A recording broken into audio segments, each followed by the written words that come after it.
My beloved child, hear me in the deep stillness of your soul. For I am not calling you to step away from life like a fearful one who wants to hide from the collisions of the world. I am calling you to step into life with eyes that have been washed clean, with a heart that has been softened, with a soul that knows every place where your feet are planted can become holy if you carry my presence into it. You were not created to flee from reality, but to let the light of heaven seep into that reality through the way you love, the way you endure, the way you forgive, the way you stand firm amid what is not yet complete. As it is written, you are the light of the world, Matthew 5:14.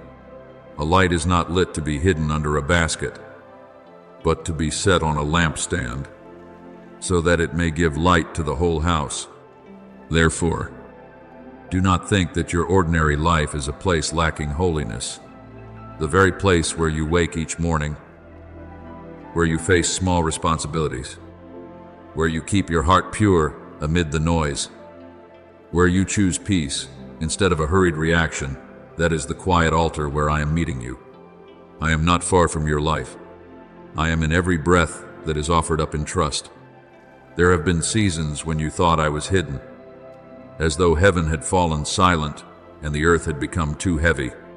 You wondered whether I was truly present in the days when you could feel nothing, in the nights when you prayed, yet your heart remained empty. On the roads, you walked without seeing any clear sign. But today I gently lift that mist from you. I do not want you to keep living by the fragile question, perhaps he is here. I want you to step into the holy certainty. He has always been here. For I have spoken, I will never leave you nor forsake you, Hebrews 13:5. That word is not only for the days when you are strong, it is also for the moments when you tremble. It is not only for when you hear my voice clearly, it is also for when you have only enough strength left to breathe out a small cry. I have never left you in the silences. I was there, not like thunder that startles you, but like a quiet warmth, keeping your heart from going out. So be still a little longer in my arms. Do not rise too quickly to define yourself again by old conclusions. Do not call yourself delayed, for I call you one who is being prepared. Do not call yourself lost, for I call you one who is being led through a deeper path. Do not call the days you could not understand wasted, for in my eyes, not one of your tears falls without being remembered. As David said, you count my wanderings, put my tears into your bottle, Psalm 56:8. Do you see? Even the pain that seemed invisible was not taken lightly by me. What you call going in circles may sometimes be the way I kept you from a door whose hour had not yet come. The places you thought were delays may have been the holy chamber where I refined your heart, so that when the new season opens, you will not enter it in haste, but in maturity. I want you to remember Samuel in the temple when he was still a child. That night, the call sounded forth while everyone thought only silence covered the holy place. Samuel did not recognize my voice at first. He ran to Eli because he thought a man was calling him.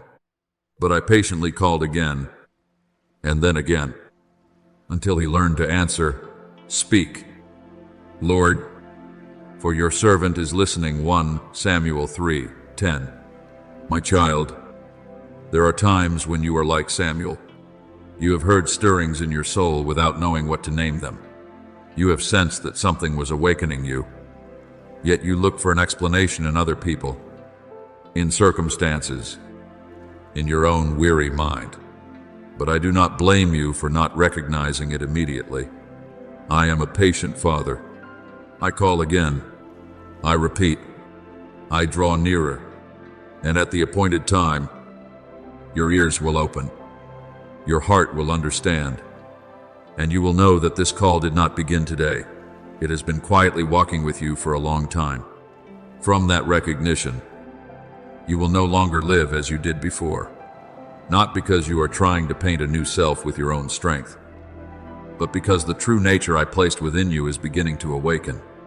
When you know that I have always been with you, your words will be less stained with anxiety. When you know that I am guiding you, your steps will no longer be frantic like one who has been left behind. When you know that you are loved before you accomplish anything great, you will no longer try to prove your worth through exhausting efforts. As it is written, "For by grace you have been saved through faith.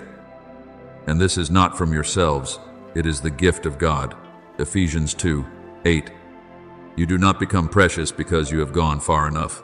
You are precious because you belong to me. And that very belonging will change the way you see the world, the way you face trials, and the way you cherish the small things before you. Perhaps you still do not fully understand why the roads behind you were so winding. Perhaps you still regret a few doors that closed. Still wonder about choices that once caused you pain. Still ask yourself whether those clumsy steps led you far from my intention. But I say to you, when you place your life in my hands, even the broken pieces are no longer meaningless. I can weave what was tangled into a new garment. I can turn the place where you once stumbled into the very place where you learn mercy. I can use the road you did not want to take to bring you into a maturity you could never have received by the easier path. All things work together for good to those who love God. Romans 8:28.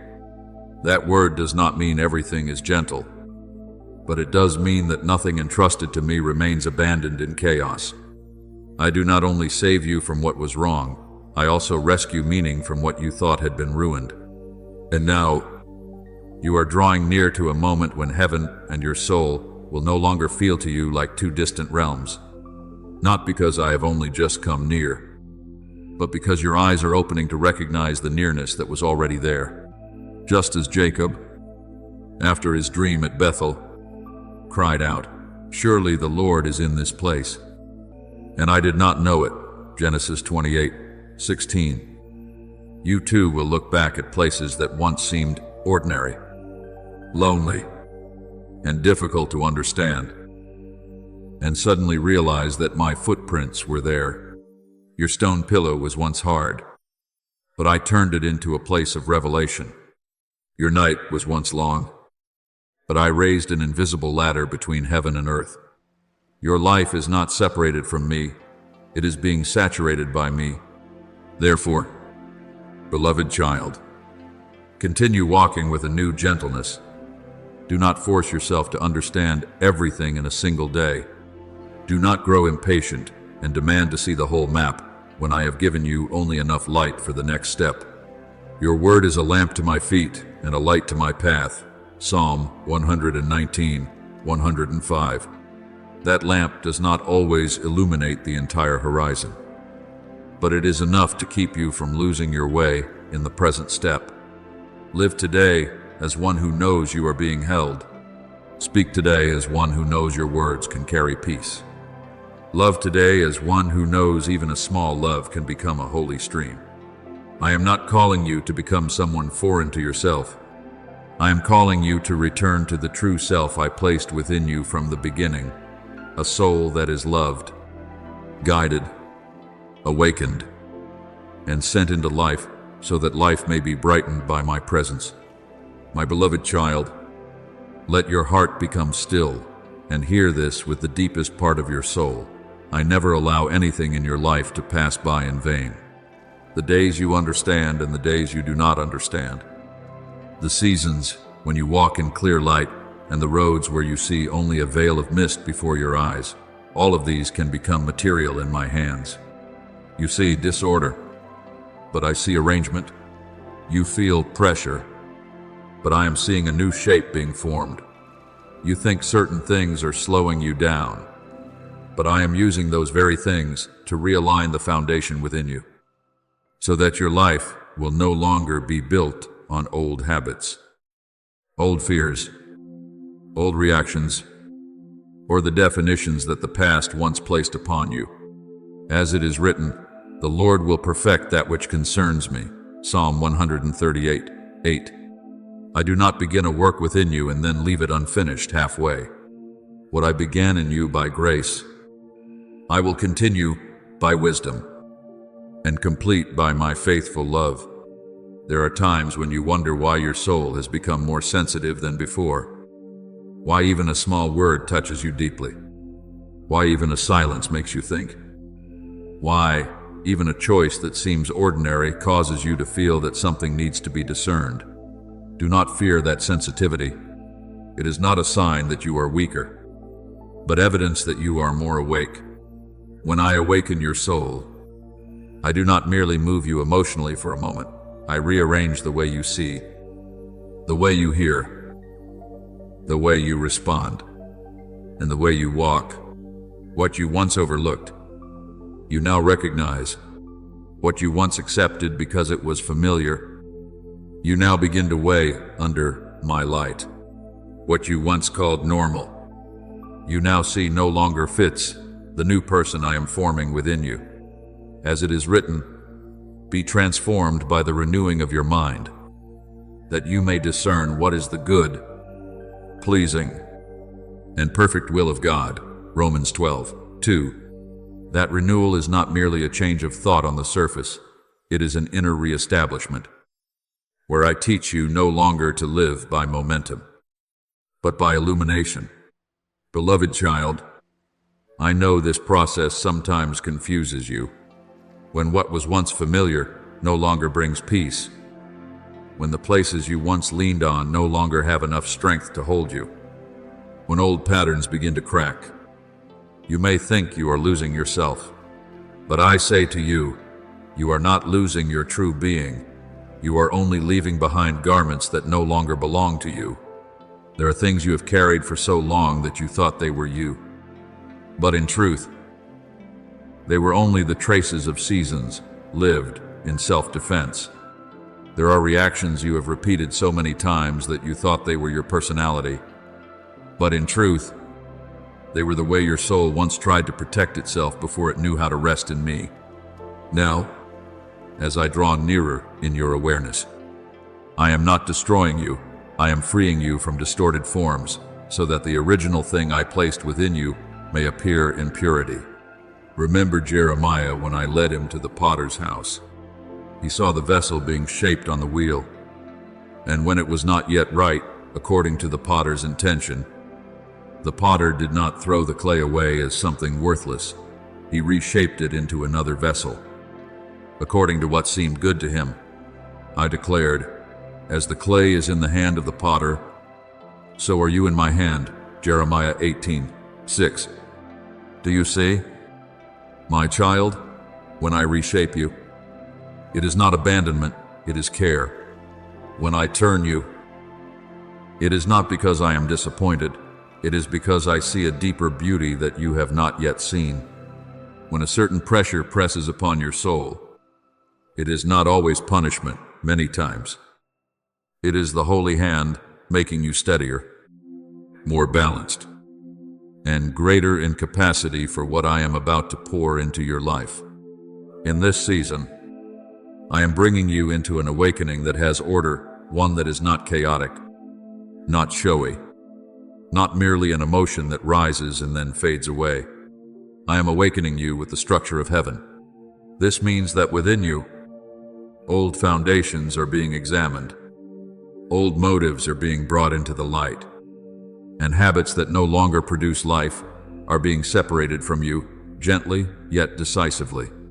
You will no longer only ask, "Is this wrong?" but you will begin to ask, "Does this draw me closer to me?"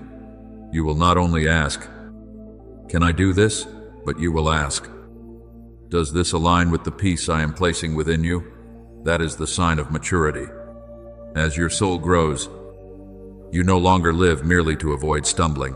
You live to move in harmony with holiness, to choose what is purer, deeper, and more enduring. And I want you to understand that this change is not always loud. There are miracles that happen like the Red Sea, parting in two.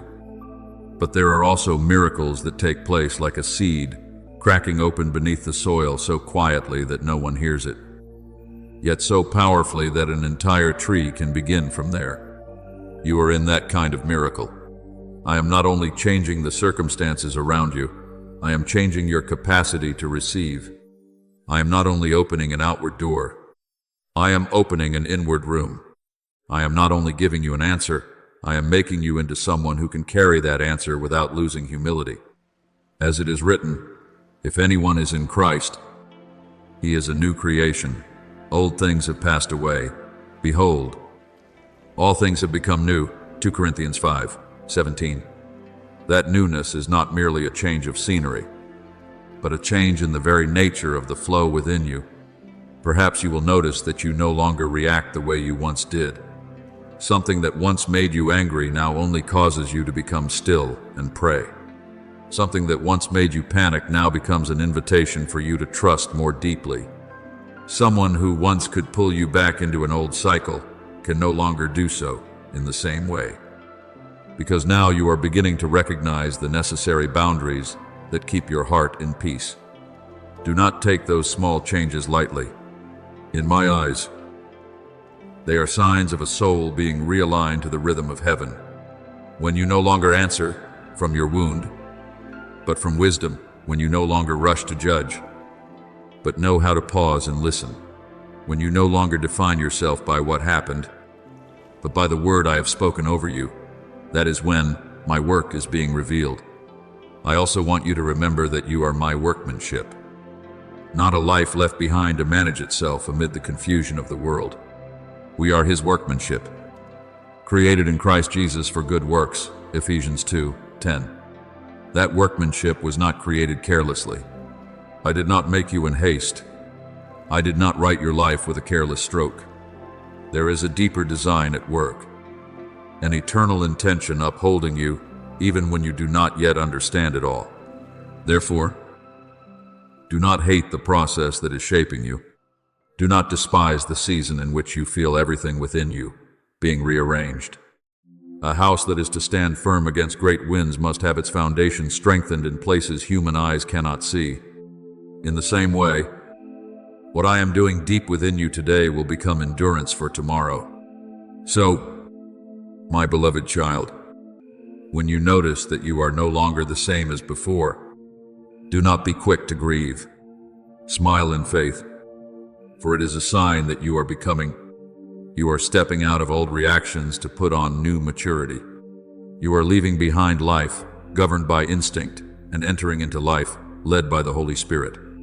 You are learning to distinguish between noise and guidance, between pressure and calling, between what is familiar and what truly belongs to me.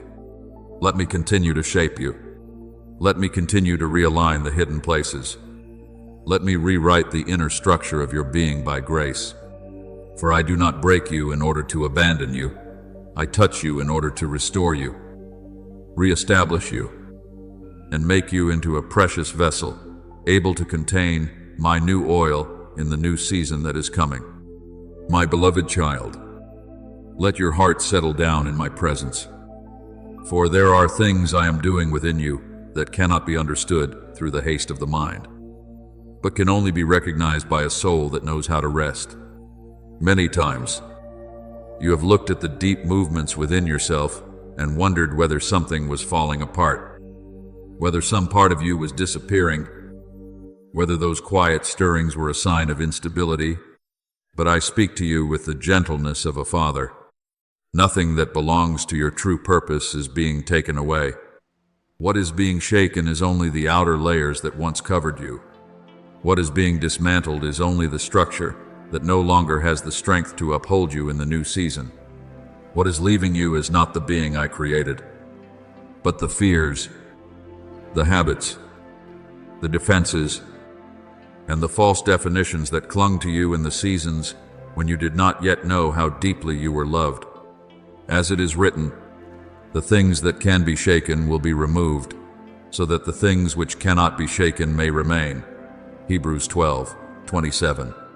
Therefore, when you feel something moving within you, do not be quick to call it loss. Recognize that I am preserving what cannot be shaken in you. I want you to understand that my rebuilding is not like the destruction of the world. The world breaks in order to discard, but I dismantle in order to restore. The world causes things to collapse and then abandons them. but I touch the foundation in order to build again a dwelling place worthy of the light. You are not being broken so that you may fall. You are being reshaped so that you may stand more firmly. You are not being pulled away from the path. You are being repositioned into the very orbit that grace has prepared. You are not being made to stagger so that you lose direction. You are being separated from temporary foundations, so that your feet may be set upon the rock that never changes. He set my feet upon a rock and made my steps secure. Psalm 42. That is what I am doing for you. I am bringing you out of the miry place of tangled thoughts, not with cold force, but with a patient hand, lifting you little by little, until you realize that true peace does not come from everything standing still, but from knowing that you are being held by me amid every movement. There are times when you want to step back, because what I am awakening within you is too deep, too real, too different from what you have known. You wonder whether this feeling is only a wave of the mind, a soft moment of emotion, a passing sensitivity that will fade away. But I speak to you, do not despise the call that is resounding in the deepest place. You did not create this awakening by imagination. You did not kindle this fire by your own strength.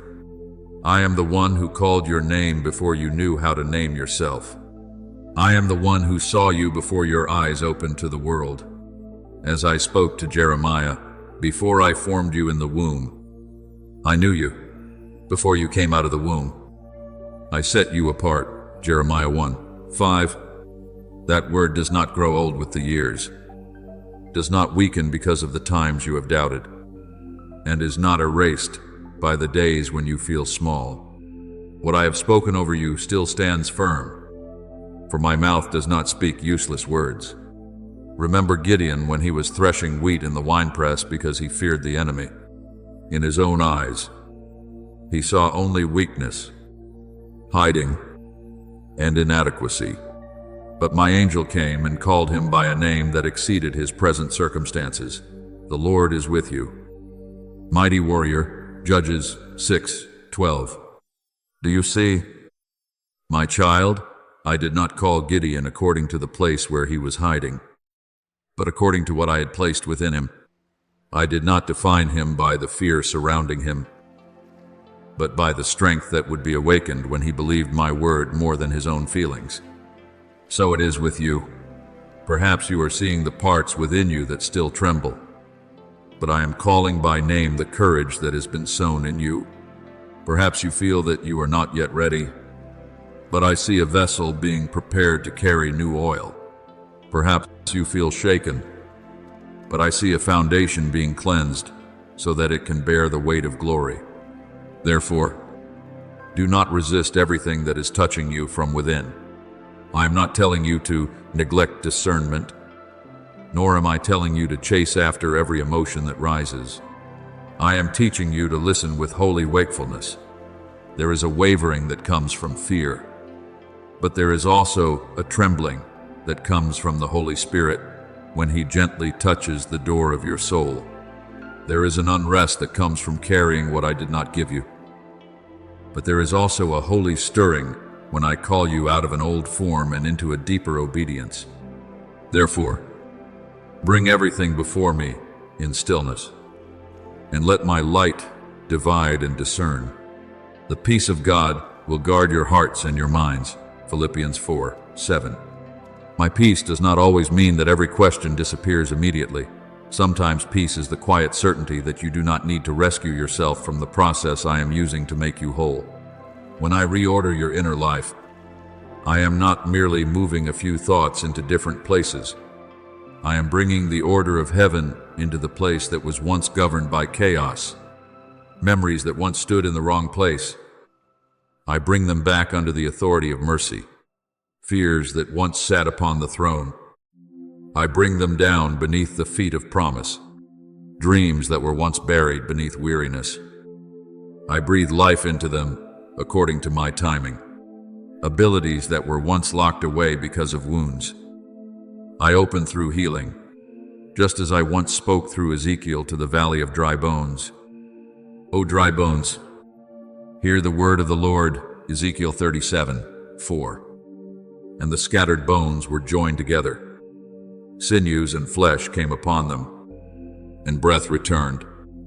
So I also know how to call the parts within you that seemed scattered back into the order of life. My child, I do not look at you as a hopeless valley. I look at you as an army waiting for my breath. And as you begin to walk in this new awareness, you will find that you no longer need to cling to old ways in order to feel safe. Before, you may have tried to control everything so you would not be afraid. Now, I am teaching you to trust. Before, you may have tried to explain every feeling so you would not be confused. Now, I am teaching you to rest in my leading. Before, you may have thought that if everything within you trembled, it meant you were about to collapse. Now, you will understand. There are tremblings that do not come to destroy you, but to awaken you. A seed also breaks open in the soil before it sends forth a sprout. The dawn also gently tears through the darkness before a new day appears. A boat also trembles when it leaves the old shore and enters deeper waters. Therefore, do not mourn the old form simply because it was familiar. What is familiar is not always what I have appointed. Sometimes what you call stability is only delay covered by habit. I am the one who begins, and I am also the one who completes. I do not bring you into the middle of the work and then leave you to measure. Repair. Mulijai, and finish yourself with your own trembling hands. He who began a good work in you will complete it until the day of Jesus Christ. Philippians 1:6. Let that word become an anchor for your soul. When you do not know what is happening, remember, I know. When you cannot see the final shape, remember, I am forming. When you grow weary from the deep movements within, remember, my hand is not harsh, not hurried, and not mistaken. People, I am not making you into a copy of someone else. I am completing within you what I, myself, have sown, according to the pattern that belongs to you, according to the calling appointed for you, according to the beauty that only your life can reflect when it is placed rightly in my light. Then a day will come when you look back and understand what still confuses you today. You will see that the tremblings that once made you anxious were not warnings of collapse, but the rhythm of my quiet work. You will recognize that some closed doors were not meant to imprison you, but to keep you from walking in the wrong direction. Some delays were not meant to make you lose ground, but to position you more precisely. Some feelings of instability were not meant to rob you of peace, but to keep you from compromising with anything less than the life I have prepared for you.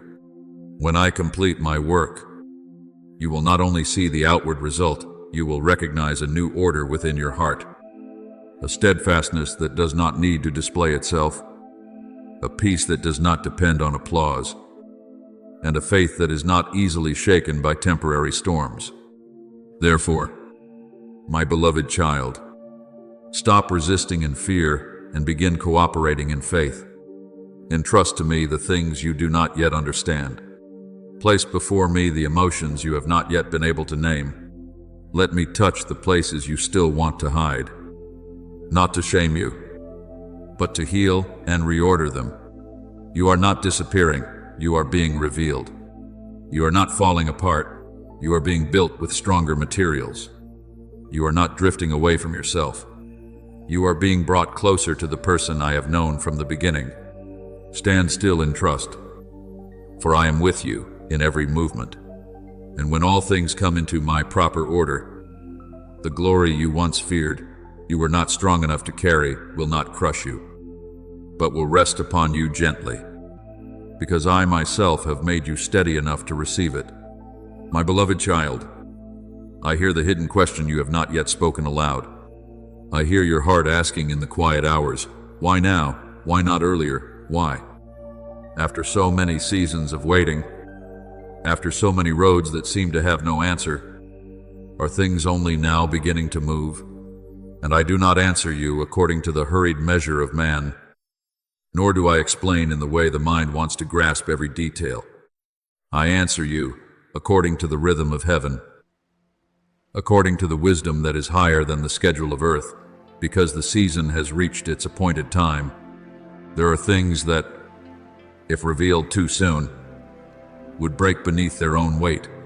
There are doors that, if opened before their time, would cause the one who enters to lack the roots needed to stand firm. There are promises that must be nurtured in silence so that when they emerge, they are not merely a beautiful moment, but a lasting establishment. As it is written, to everything there is a season, and a time for every purpose under heaven. Ecclesiastes 3:1. You were not forgotten in the waiting. You were grown within it. I know that the years of silence sometimes made you think you were only standing still. You saw little outward result, so you thought that inwardly there was nothing significant happening either. But my child, the roots of a tree do not grow before the eyes of passers-by. They go down quietly, seeking water, gripping the soil, learning endurance in the dark. No one applauds the roots. No one hangs a wreath upon what is hidden beneath the ground. But it is the roots that determine whether the tree can stand when the wind comes. The seasons when you prayed and did not yet see an answer. The times when you kept your heart upright though no one praised you. The days when you chose to believe, even when your emotions wanted to give up. All of these did not vanish into emptiness. I gathered them like streams of life, nourishing a holy tree. Therefore, when the wind begins to blow, I am not worried that you will be uprooted.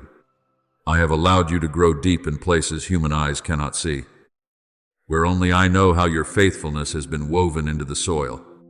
He shall be like a tree planted by the rivers of water, that brings forth its fruit in its season. Its leaf also shall not wither. Psalm 1:3. This is not merely a beautiful image. It is the word I am writing upon your process. Now it is no longer only a season of sowing in secret as before. What was placed down in tears is beginning to find its way upward into the light. What was once only a promise within your heart is slowly taking on form. What you once had to hold by faith is now beginning to require you to walk in obedience.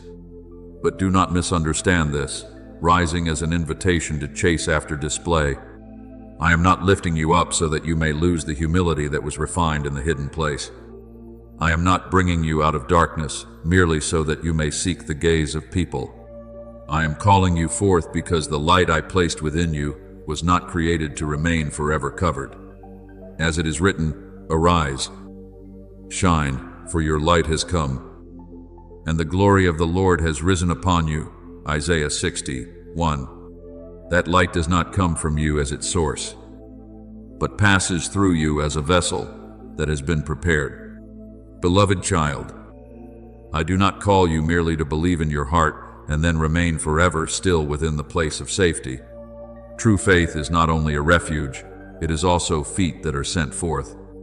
I have comforted you not so that you would keep that comfort only for yourself, but so that through you, others may see that the night has no right to reign forever.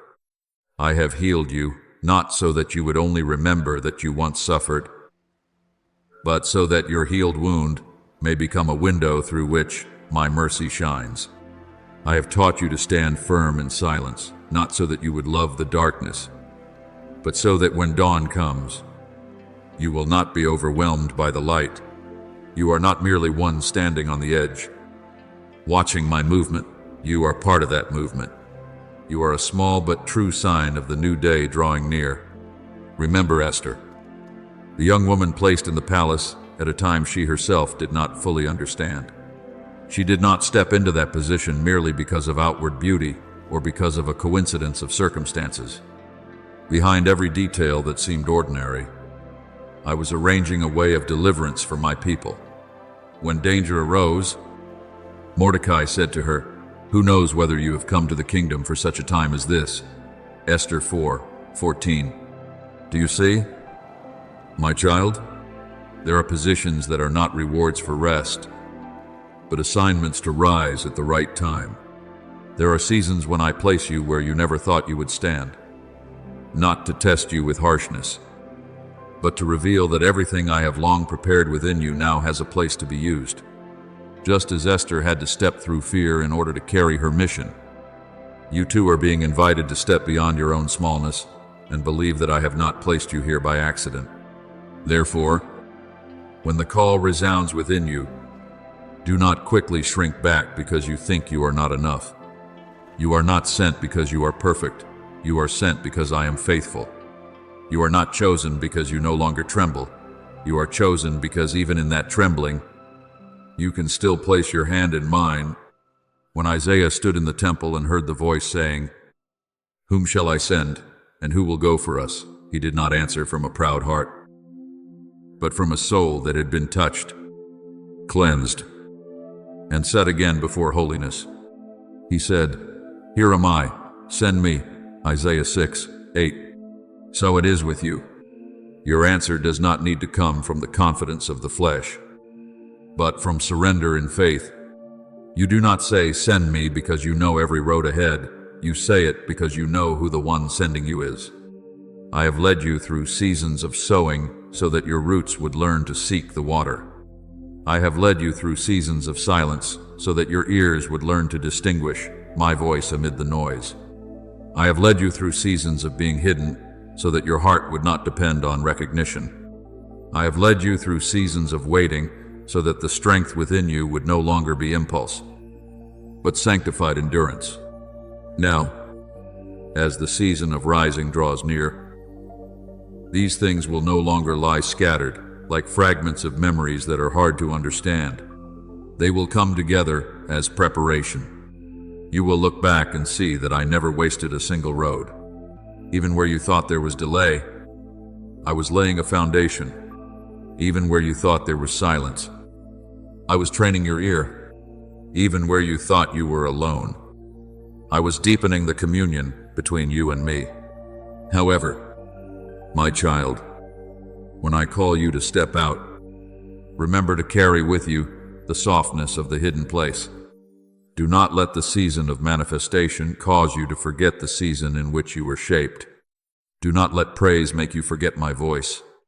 Do not let outward results draw you away from the inward stream.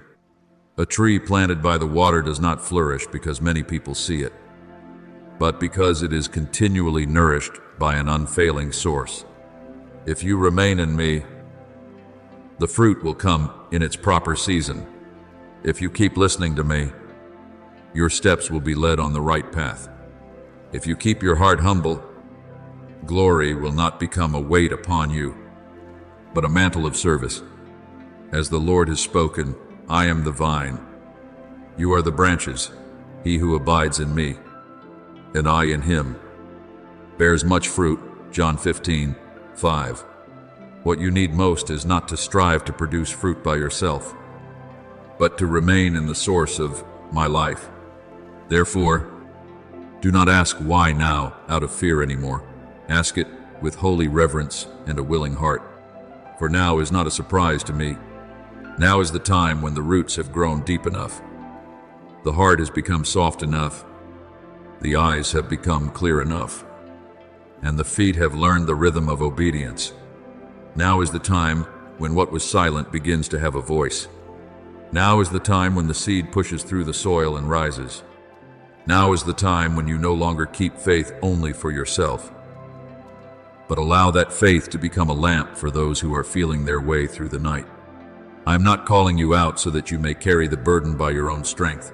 I am calling you out so that you may carry my presence.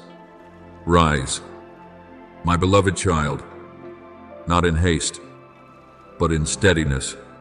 Step out, not to prove who you are, but to reveal who I am. And as you go, remember, I have gone before you.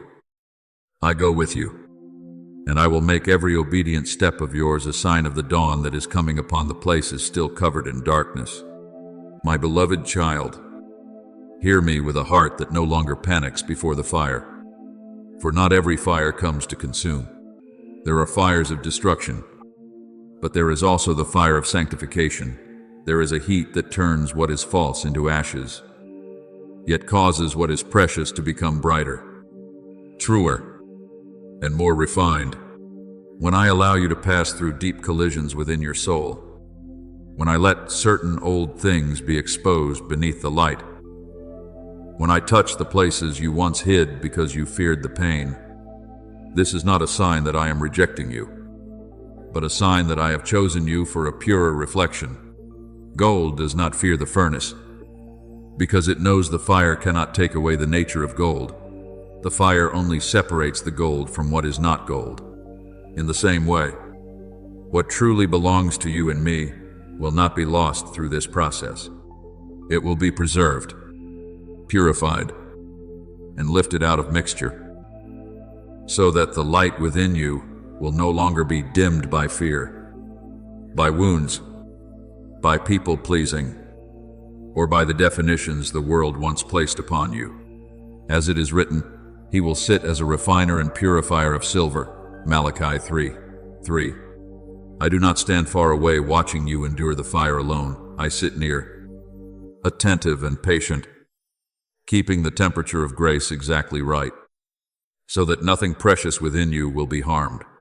There are things slipping from your hands, and I know that this leaves you feeling unsettled. You have become so accustomed to certain burdens that when they begin to fall away, you think you are losing a part of yourself. You have grown used to protecting yourself through control, used to measuring your worth by results, used to holding on to ties that no longer produce life, used to walking with the old garments of anxiety, misplaced responsibility, and nameless fear. But I say to you, do not hold on to everything simply because it was once familiar. Not everything that has remained for a long time truly belongs to you. Not every garment you once wore was sewn for you by me. There are things that only followed you for a season because you were not yet free enough to let them go. But now, as I make you new in Christ, the things that no longer fit your new identity must depart. If anyone is in Christ, he is a new creation. Old things have passed away. Behold, all things have become new. 2 Corinthians 5:17. That word is not merely a verse for you to read when your heart is weak. It is a river flowing through your process even now. I am not making you smaller, my child. I am not taking things from you in order to make your life poorer. I am only removing what keeps you from walking lightly after me. I am lifting from your shoulders burdens you thought were duties, but in truth were chains. I am loosening from your heart attachments you thought were love, but in truth were fear of being abandoned. I am separating from your light the layers of dust left by disappointment, so that you will no longer reflect me with a divided heart. When a vessel is washed clean, it is not because it is useless, but because it is about to be filled. When a lamp is wiped clear, it is not because its light has lost value, but because the master of the house wants it to shine more clearly in the night. So it is with you. I am cleansing your vessel, clarifying your glass, and refining the flame within you, so that what passes through your life will no longer be colored by old wounds, but will carry the fragrance of life. Remember Daniel and his 3 friends when they were taken into a foreign land, where everything around them sought to change their names, their appetite, their habits, and their loyalty. They were placed in an environment that did not belong to the covenant, but they did not allow that environment to defile what was holy within their hearts. Daniel purposed in his heart that he would not defile himself, Daniel 1:8, and that decision was not loud, not showy, but a holy boundary between what belonged to me and what merely belonged to the system of man. Do you see, my child? Refinement does not only happen in the outward furnace, it begins with a hidden decision in the heart. You will no longer allow what does not belong to me to shape you. When Daniel's 3 friends were thrown into the blazing furnace, the fire did not consume them, it only burned away the ropes that bound them. And in the midst of that fire, there was a fourth one walking with them. Daniel 3:25. That is also what I am doing for you. There are fires you pass through not to kill your calling, but to burn away the bonds that kept you from walking freely. Therefore, do not call every shaking instability. There are shakings that are the dismantling work of grace. There are losses that are liberation clothed in pain for a brief moment. There are empty spaces appearing not to make you lonely, but so that I may place within them what is more right, more pure, and more fitting for your new life. When I awaken a soul, I do not do so randomly. Not one breath I touch lies outside my intention. You are not only seen by me so that you may be comforted, you are seen by me so that you may take part. You are not only healed so that you may be at ease, you are healed so that you may become a living sign of my light.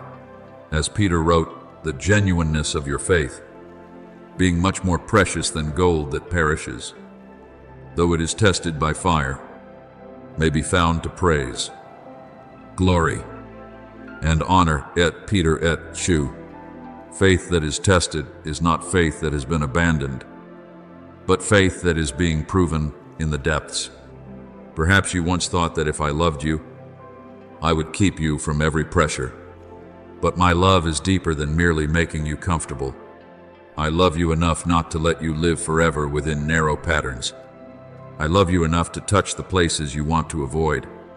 I love you enough not to allow counterfeit things to keep wearing the disguise of peace. I love you enough to call you out of the places where you have grown used to hiding, yet where you are no longer growing. I never do this with harshness. I do it with the gentleness of the one who knows exactly how much you can bear, who knows when to touch, when to wait, when to lift, and when to let you rest in my arms. A bruised reed he will not break, and a dimly burning wick he will not quench. Isaiah 42:3. Therefore, when I refine you, I do not crush you. I protect the true flame within you from being extinguished by the smoke of things that no longer belong to me. Now, let the things that need to leave depart in peace. Do not run after them to pick up chains again simply because they were once familiar around your wrists. Do not beg me to restore what I am mercifully removing from you.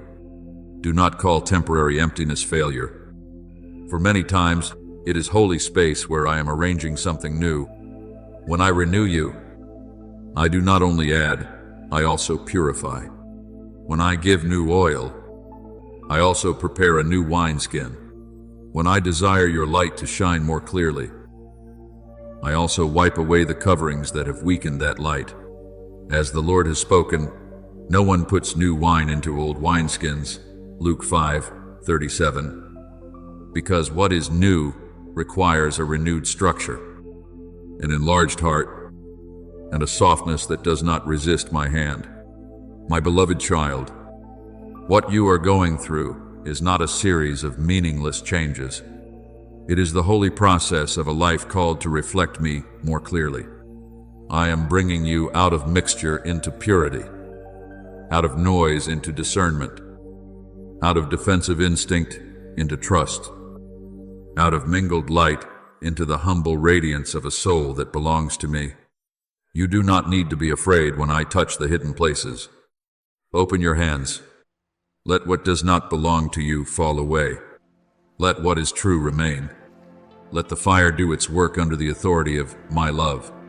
Then you will see that after this furnace, you do not come out weaker, but brighter, not harder, but purer, not farther from me, but nearer to me.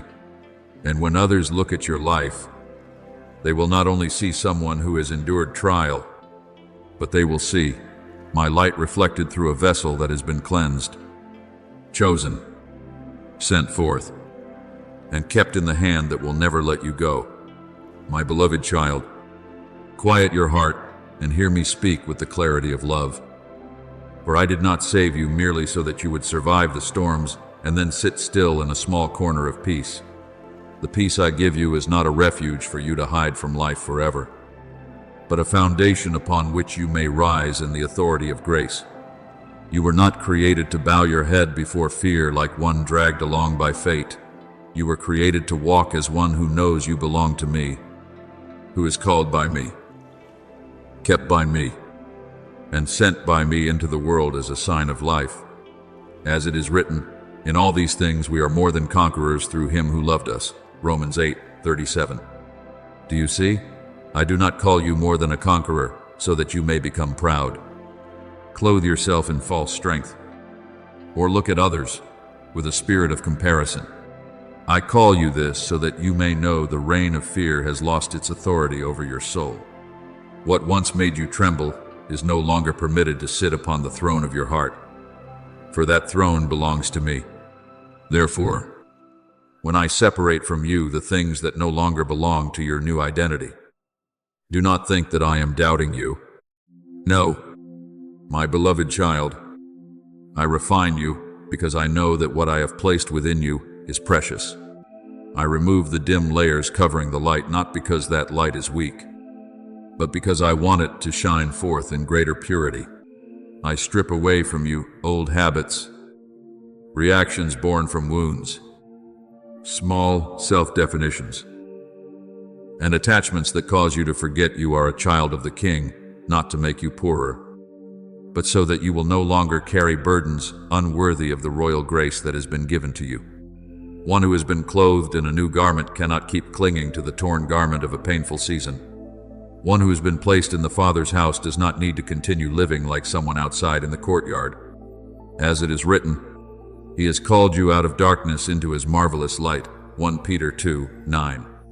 That light is not only for you to see the way, but also for you to become a witness to the one who has opened the way. I know there are times when you look for my signs in very great things, in resounding events, in sounds that make the whole world pay attention. But my child, in this hour I am teaching you a deeper kind of recognition. My power does not always come with thunderous noise. Sometimes I come like the dawn, not shaking the sky, but quietly pushing back the darkness. Sometimes I come like a warm breath upon a dimly burning lamp, making no noise, yet enough to keep the flame from going out. Sometimes I come in a moment when you suddenly pause in the midst of your concerns and realize that your heart has been touched by a peace that reason cannot explain. Be still and know that I am God. Psalm 46:10. That word is not merely an invitation for you to rest for a few minutes. It is a doorway leading you into a new level of knowing, where you no longer need great noise in order to believe that I am present. Remember Elijah on Mount Horeb. He saw a great wind tearing through the mountains and breaking the rocks apart. He saw an earthquake. He saw fire. But I was not in those things in the way he expected. Then after the fire came a gentle, quiet whisper. And it was in that stillness that he recognized my presence. 1 Kings 19:11-13. Beloved child, that story is for you in this hour. Perhaps you have passed through the winds of upheaval, the earthquakes of the mind, and the furnaces of trial, and you thought that only in those intense things did I speak. But I am calling you to learn to hear my voice in gentleness. I am training the inner ear of your soul to recognize me not only when everything is shaking, but also when everything becomes still. For one who is mature in the Holy Spirit does not only know how to cry out in the storm, but also how to listen when the waters are calm. In that silence, I am opening a sacred hour between heaven and your soul. It is not an ordinary moment, even though outwardly no one may notice. It is the point of intersection where what I wrote from before the beginning begins to touch your steps today. There are promises that once seemed far away like stars in the night, but now they begin to descend closer to your life like light upon the path. There are things you once only heard by faith, but now they are beginning to become an operation within the way you think, choose, speak, love, and stand firm. The distance between the word I have spoken and the life you are living is no longer as far as before. Fulfillment does not always come like a door suddenly thrown open in a single day, many times. It comes like an underground stream, rising little by little, until the whole dry land knows that the spring has been opened. I am bringing you into a place where you will not only hear about destiny, but begin to walk in destiny. This does not mean everything will become easy immediately, but it does mean you will no longer walk like one without direction. You will begin to sense my leading more clearly in each decision. You will know when to speak and when to remain silent. You will know when to move forward and when to wait. You will learn to distinguish between a door opened by impatience and a door placed before you by my hand. As it is written, your ears shall hear a word behind you, saying, "This is the way. Walk in it." Isaiah 30:21. That voice does not pressure you with fear, but guides you with peace. It does not throw you into confusion, but sets your soul into the rhythm of heaven. Therefore, do not resist the refinement that is taking place. You cannot carry the authority of grace while still allowing fear to govern every reaction. You cannot walk in royal identity while still allowing old words to determine your worth. You cannot become a sign of the dawn while still loving the darkness that once held you captive. I am not demanding that you cleanse yourself by your own strength. I am only inviting you to open your heart so that I may complete my work. Like a silversmith, carefully watching the metal in the furnace until he sees his own image reflected in it. I am also looking into you with patient love. When mixtures leave you, when false things are separated, when desires that do not belong to me gradually lose their power, I do not see you as smaller. I see my image in you more clearly. Perhaps you will feel a few empty spaces when the old things depart, but do not rush to fill those spaces with what is familiar. Let me fill them with my presence. There are empty spaces that are holy, because they have just been freed from what once occupied the wrong place. There are silences that are holy, because they are preparing for a new word to be sown. There are seasons when you think you no longer have much to hold on to, but in truth, I am teaching you to hold on to the one thing that can never be taken away, myself. The Lord is my portion and my cup, Psalm 16:5. When I become your portion, you are no longer poor, even if certain things leave your hands. When I become your cup, your soul is no longer dry, even if your circumstances are not yet complete. And now, I want you to stand in gentle wakefulness. Do not be hasty, but do not draw back. Do not be noisy, but do not fall asleep. Do not become proud because you are called, but do not lower yourself beneath what I have spoken over you. You are saved by grace, made new in love, and given authority not to dominate people, but to rule over fear, doubt, chaos, and every darkness that once sought to occupy your soul. Walk as one who knows you are covered. Speak as one who knows your words can sow life. Be silent as one who knows that my voice can be found within stillness. Act as one who knows you are no longer standing outside the promise, but are entering the place where the promise begins to take shape in daily life. My beloved child, the hour now opening is not meant to overwhelm you, but to bring you into deeper union with my intention. What was written from eternity is touching your today. What I once sowed in the hidden place is finding its way to bloom in the light. What you once prayed with tears is beginning to become a path beneath your feet. Therefore, be still and know that I am God. And from that stillness, rise, not rising in your own strength, but in grace, not walking to prove yourself, but to obey. Not carrying authority as a crown of pride, but as a seal of belonging. For I have saved you, called you, refined you, and now I am placing you at the sacred intersection where the word I have spoken and the life you live begin to become one in my light. My beloved child, when the old things begin to leave your life, do not quickly tremble before the emptiness that remains. I know your heart has the habit of wanting to grasp something, wanting to find a familiar sound, a familiar assurance, a familiar way of control to reassure yourself that you are still all right. But there are seasons when the very emptiness is the holy room I am preparing for a deeper presence. Not every empty space is a sign of loss.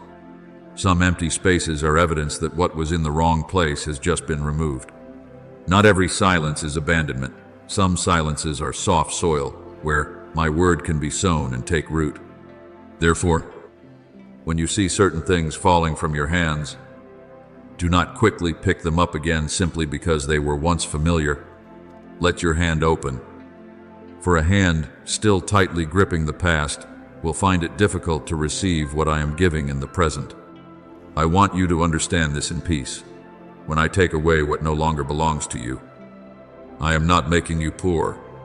I am freeing you from the substitutes your soul once clung to because it had not yet realized how near I truly am. There were concerns that once occupied space in your heart like chairs placed wrongly in the temple. There were anxieties that once sat upon the throne where only I should reign. There were desires, plans, recognition, the voices of others, and even old memories that had become places where you searched for your identity. But I say to you, your soul was not created to be a storehouse for temporary things. Your soul was created to be my dwelling place. Do you not know that you are the temple of God and that the Spirit of God dwells in you? 1 Corinthians 3:16. Therefore, when I cleanse the inside of you, it is not deprivation, but sanctification. There are empty places in your life that are holy, because they have just been freed from what once occupied the wrong position. You once thought busyness was proof of your worth, but I can give you a quiet space to teach you that you are still loved even when you prove nothing. You once thought someone had to affirm you before you could feel at peace, but I can lead you through a stretch of solitude so you may know that my voice has enough strength to uphold you more than all applause. You once thought that if everything was in your hands, then you would be safe. But I can gently open each of your fingers so you may learn the freedom of one who entrusts. As it is written, commit your way to the Lord. Trust also in him, and he shall bring it to pass. Psalm 37:5. Surrender does not make you weaker. It places you within my strength. Remember Abraham when I called him out of his homeland, out of the circle of familiarity, out of everything that could have given him a sense of security. I said, get out of your country, from your family, and from your father's house, to a land that I will show you. Genesis 12:1. Do you see? I did not give him the entire map from the beginning. I gave only the promise and my presence. Abraham had to leave what was familiar before stepping into the land of covenant.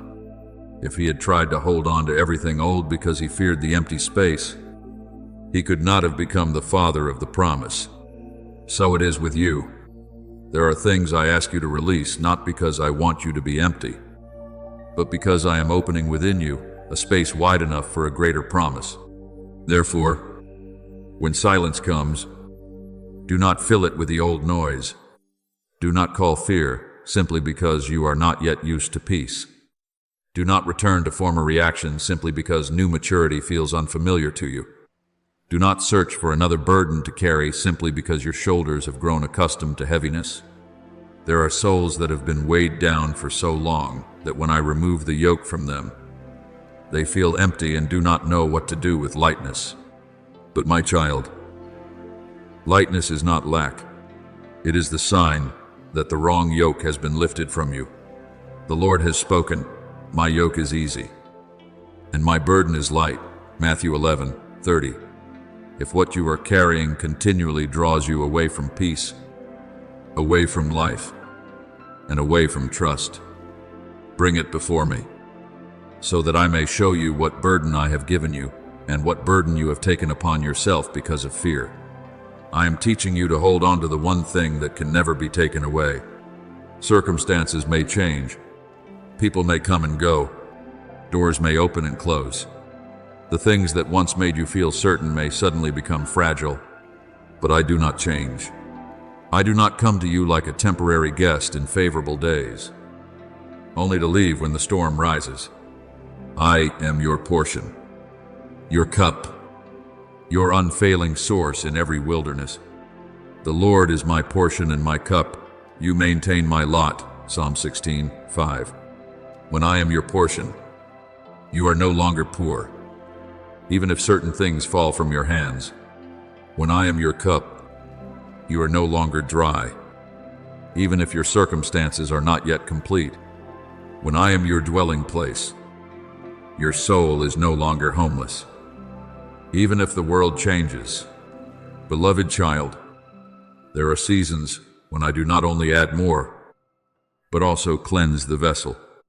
You ask me to pour new wine, but I must also prepare a new wineskin. You ask me to lead you into a spacious place, but I must also teach you to leave the narrow rooms of old habits. You ask me to deepen your faith, but I must also allow false supports to reveal their weakness. This is not to disappoint you, but so that you will not place your hope in what cannot save you. Whom have I in heaven but you? And there is none upon earth that I desire besides you. Psalm 73:25. When this word becomes your breath, you will enter a strange and holy freedom. Freedom not because you have everything, but because you have the one who is everything. And I want you to look at empty space with new eyes.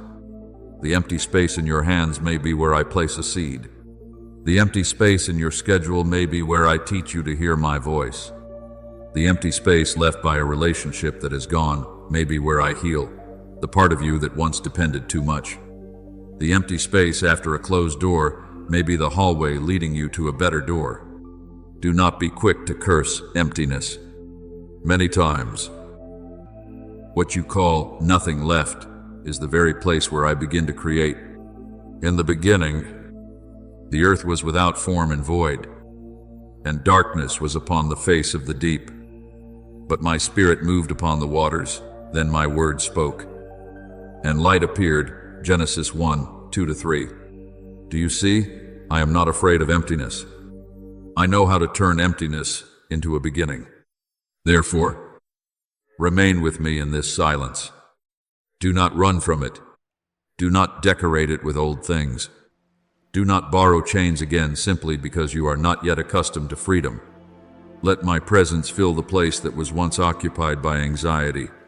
Let my word resound where self-accusation once filled the air. Let my love dwell in the place where lack once ruled. I am not leaving you empty. I am making you spacious. I am not leaving you alone. I am teaching you deeper communion. I do not remove in order to abandon. I remove so that what belongs to life may have room to blossom. Then you will realize that today's emptiness is not an ending, but a new altar where you once feared lack. You will meet my sufficiency. Where you once trembled because of loss, you will know my keeping.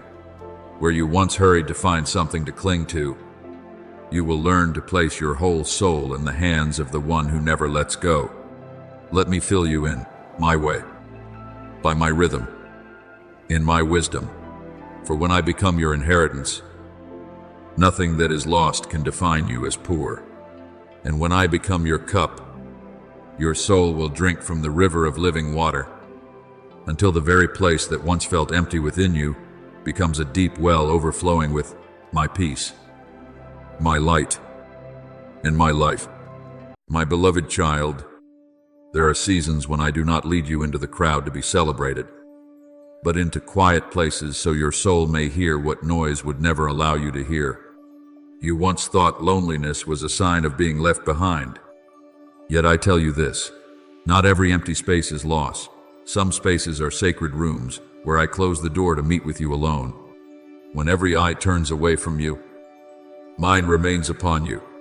When no one fully understands what is happening within you, I still perceive every breath, every tear, every unspoken question.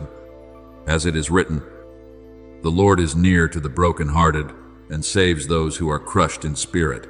Psalm 34:18. So do not fear your moments of weakness. It is in the place where you feel weakest that I draw closest.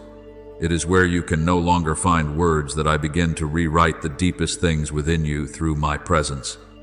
I know you have longed for a great sign, an immediate open door, a resounding voice that would dissolve all doubt in a single moment. But, my beloved, I am not only training you to recognize me in dazzling miracles, I am also teaching you to discern me in stillness, in the breath of peace, in the subtle movements that the natural eye easily overlooks. At times I do not shake the circumstances before you, because first I desire to calm the storm within you.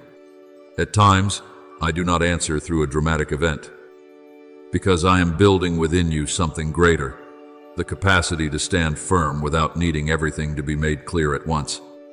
And the peace of God, which surpasses all understanding, will guard your hearts and your minds. Philippians 4:7. Do you see? My child, the peace I give is not a reward after the storm passes. It is the anchor I set within your soul while the winds are still blowing. Remember Hagar in the wilderness. My beloved, she was driven into a dry place, carrying fear, shame, and the feeling of being unseen. Yet it was in that desert, in the place that seemed most forgotten, that I sent an angel to call her, opened her eyes to see a well nearby, and she gave me a trembling name. You are the God who sees me. Genesis 16:13. That moment did not take place in a palace, nor before a great multitude, nor with trumpets or a throne. It unfolded in barrenness, within a soul that believed itself abandoned. So when you find yourself in a quiet and solitary season, do not rush to conclude that you have been forgotten. It may be there that I am opening your eyes to a well you did not perceive before. It may be there that you will learn a new name of mine, not through the testimony of others, but through your own living encounter. Many of the most precious works I do in a person's life do not begin with applause, but with separation. A seed must lie beneath the soil before it can sprout. Gold must pass through fire before it becomes pure. The one I send must learn to listen before speaking. You look at Moses and see a man who parted the sea, but I saw him in the 40 years of wilderness beforehand, where the confidence of Egypt was stripped away so that dependence on me could be formed. You look at David and see a crown, but I saw the boy in the nights of shepherding, singing to me beneath the sky, overcoming lions and bears when no one was watching. You look at Samuel and see a prophet known by a nation, but I called his name in the stillness of night, when the lamp in the temple had not yet gone out. Therefore, do not despise your hidden place. Humble yourselves, therefore, under God's mighty hand, that he may lift you up in due time. 1 Peter 5:6. True exaltation always has its roots in quiet humility. There are moments when you ask me why you have not yet seen the outcome, why the promise still seems distant, why your heart must learn patience a little longer. I do not rebuke you for such questions. I am your Father, not a distant stranger, unmoved by your weariness. Yet, I want you to understand that delay in my hands is not denial. Many times I hold you back not to cause you pain, but so that what I have placed within you may ripen in its proper season. If fruit is picked before it is ripe, its sweetness will not be complete. If oil has not been fully pressed, its fragrance will not spread. If a vessel has not been properly fired, it will crack when it is asked to hold something greater. To everything there is a season, and a time for every purpose under heaven. Ecclesiastes 3:1. I am not slow as you once feared. I am perfectly on time according to a wisdom you have not yet fully seen. Therefore, let your heart become sensitive to my presence. Do not seek me only in loud sounds, in wide open doors, or in movements that draw the attention of others. Learn to find me in the stillness that gently calms you, in the scripture that suddenly comes alive in the midst of an ordinary day, in the quiet strength that keeps you from falling, in the comfort that no one can explain, yet still lifts you forward. Your word is a lamp to my feet and a light to my path. Psalm 119, 105. And that lamp does not always illuminate the entire journey at once. At times it shines only enough for the next step. Yet one step in, my light is safer than 1,000 steps taken in your own haste. I do not require you to understand everything. I invite you to trust me in all things. And the day will come when you look back and realize that your solitary hours were never wasted. The nights you thought held nothing but sighs became altars. The silences you once feared became classrooms of peace. The seasons unnoticed by others became the foundation for what I am about to reveal. You will understand that I was not silent because I was absent.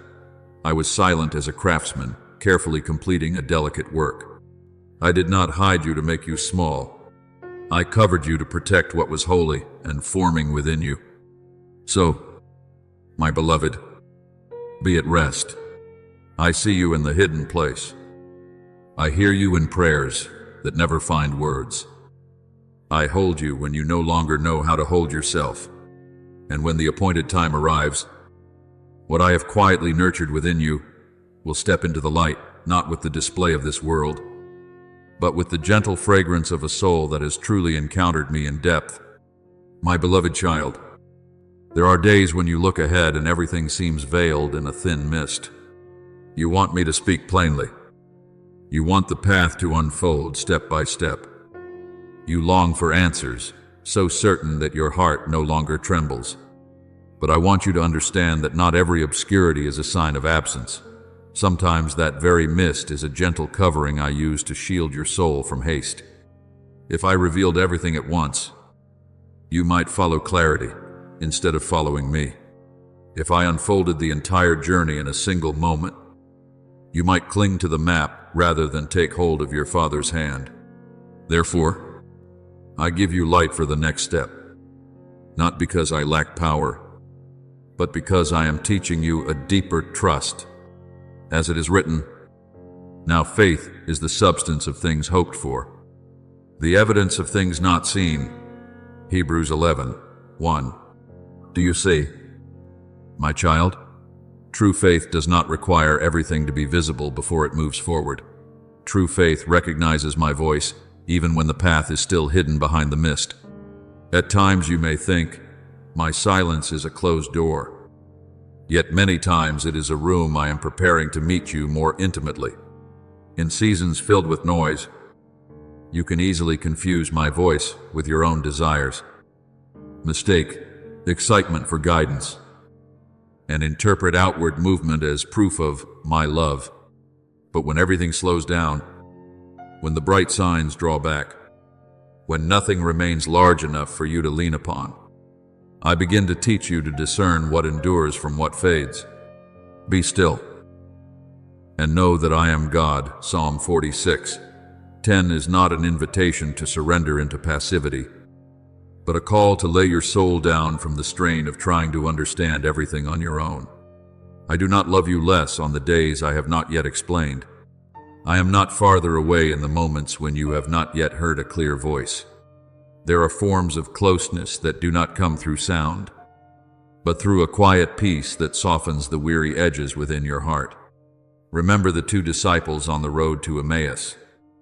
My beloved, they walked in disappointment, carrying heavy questions after what they had hoped for seemed to fall apart. They spoke about me without recognizing that I was walking beside them. They poured out their sorrow before the one who had the power to heal it. That road did not blaze with light at the beginning. Their understanding did not come all at once.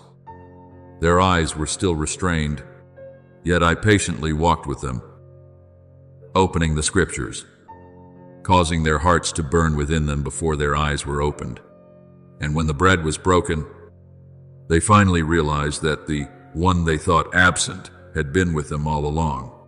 So when you pass through days where you do not clearly perceive me, do not rush to conclude that I am not there.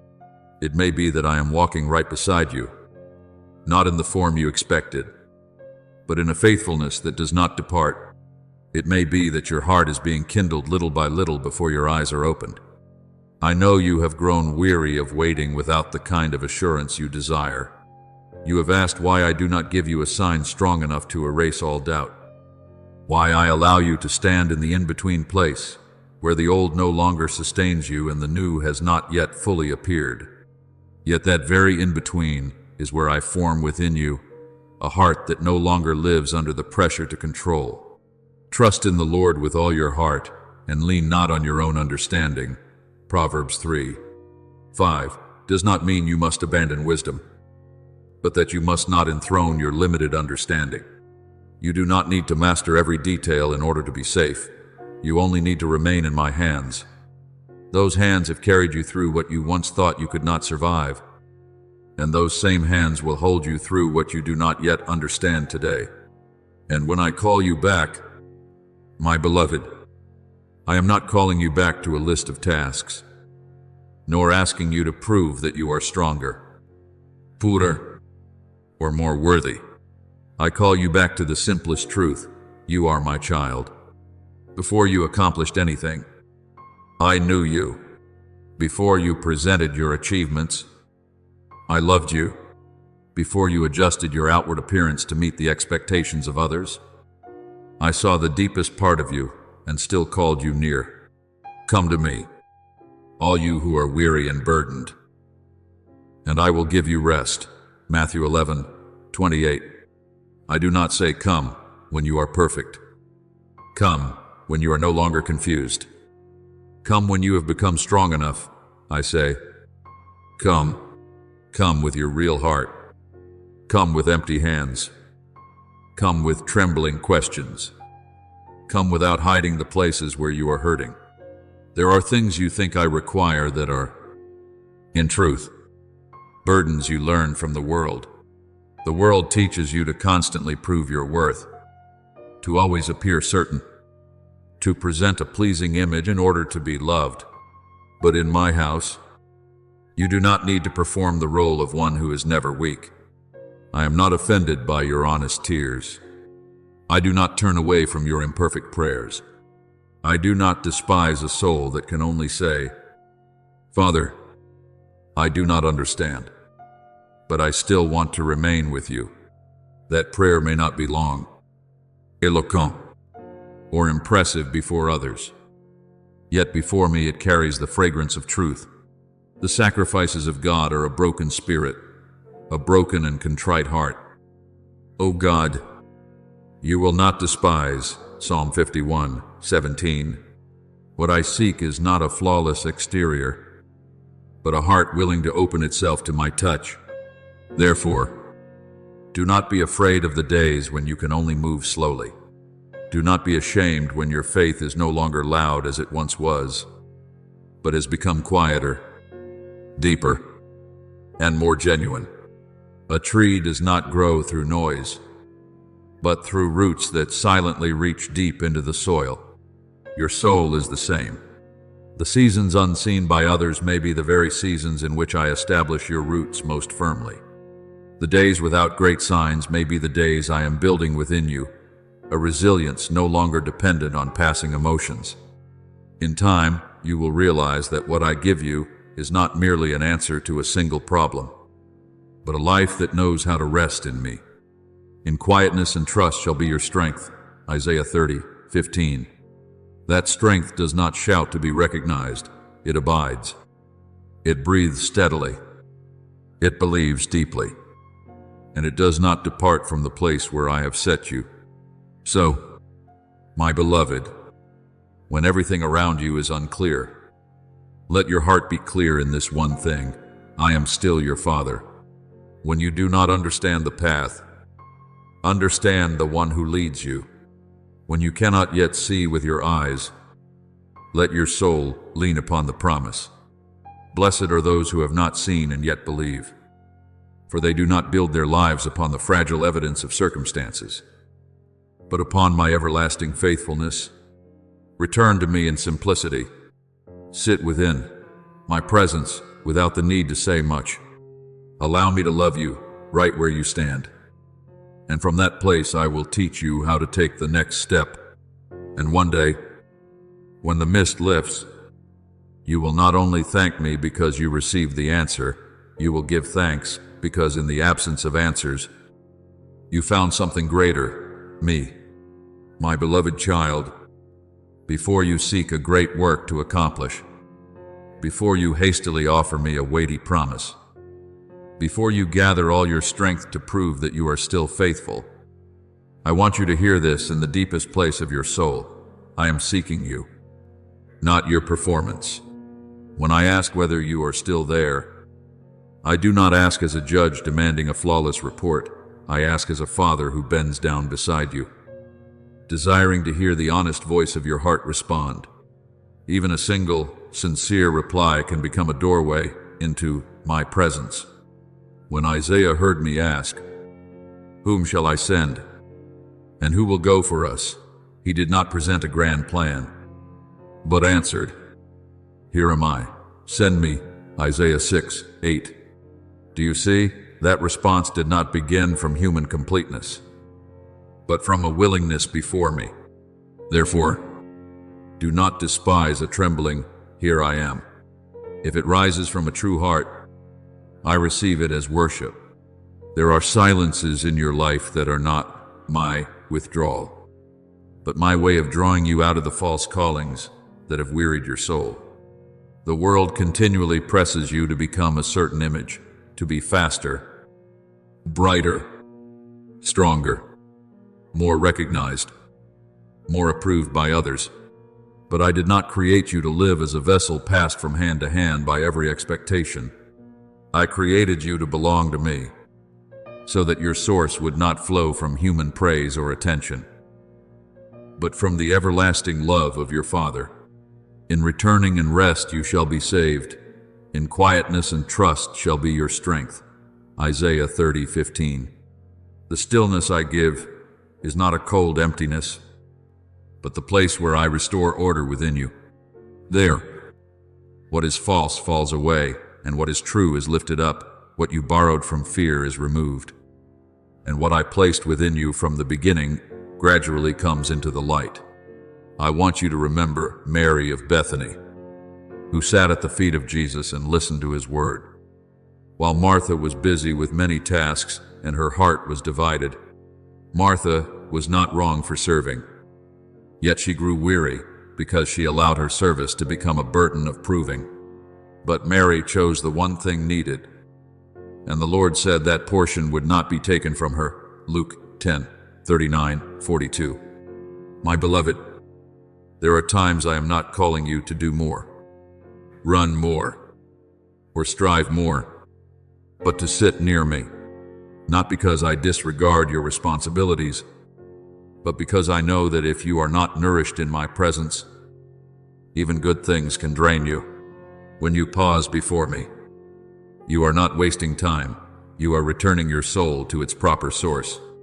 When you stop chasing every outward call in order to hear my voice within, you are not becoming passive, you are becoming guided.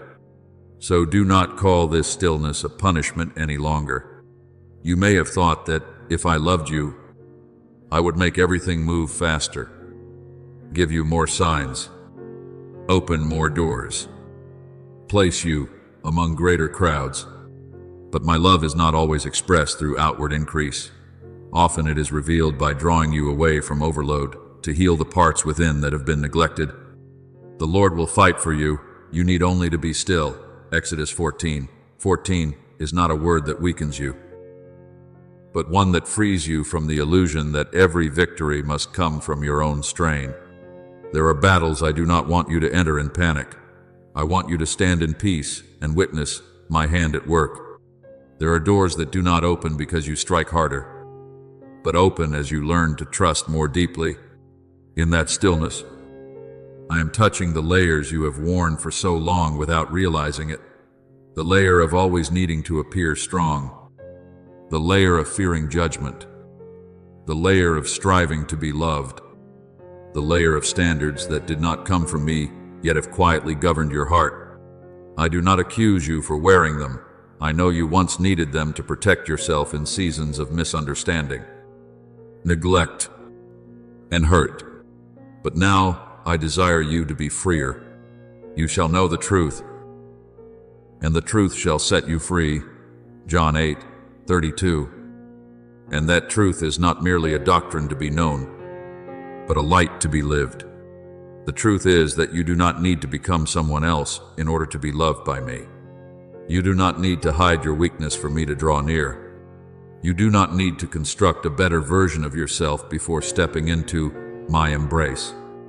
Each time you choose to be still instead of reacting in haste, each time you return to me instead of running after the affirmation of others, each time you allow your soul to breathe within my presence, an unseen thread of grace draws you closer to the true source of life. You may not see the change immediately, yet your roots are going deeper. You may not hear a loud echo, yet within you, something is being aligned to the rhythm of heaven. As it is written, "The Lord your God is in your midst. He will rejoice over you. He will quiet you with his love." Zephaniah 3:17. Consider this. My beloved, even my love carries a sacred stillness, not because it lacks feeling, but because it is too deep to require display. I am with you not only when you are strong, but also when you sit in silence and do not know what to say. So, my beloved, come to me just as you are. Do not wait until your prayers flow more smoothly. Do not wait until your heart no longer trembles. Do not wait until every question has been neatly arranged. Speak to me with the small truth you still hold. Father, here I am. That alone is enough for me to begin deepening the relationship between us. From a single honest response, I can rebuild peace from a soul willing to remain. I can open new understanding from a silence that seems empty.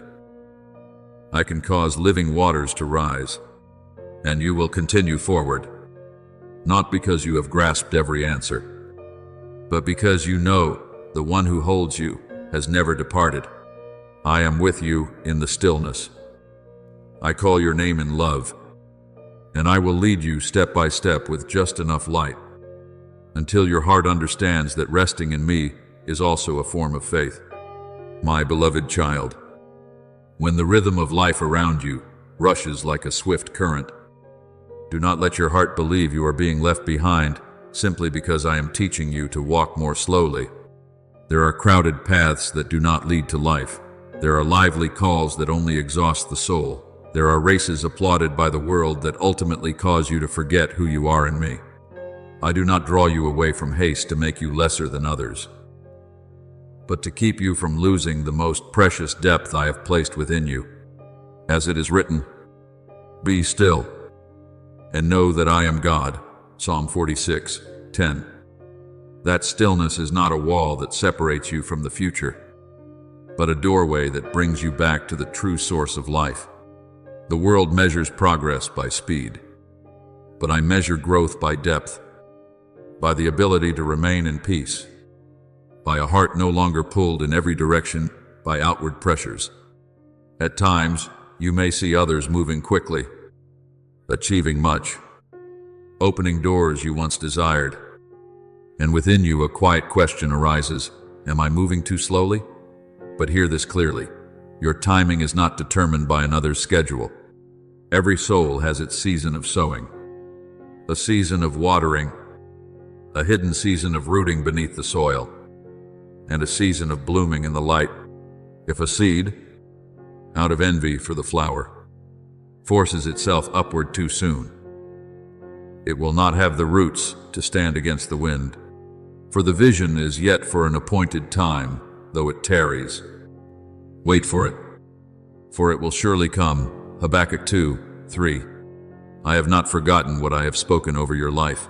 I am protecting it from premature unfolding, so that when it comes, it will not only be beautiful for a moment, but enduring in grace. Remember John on the island of Patmos. In the eyes of the world, he was separated from the community, exiled to a barren place, set outside the flow of significant activity. Many might have thought his story had been reduced, his voice silenced, his mission interrupted. Yet, in that very place of isolation, I opened to him profound revelations that noisy cities could not contain. On an island that seemed forgotten, he heard the voice of the Lord like a trumpet, saw the living one walking among the lampstands, and received revelation for the churches. Do you see what the world calls separation? In my hands can become a place of deeper nearness.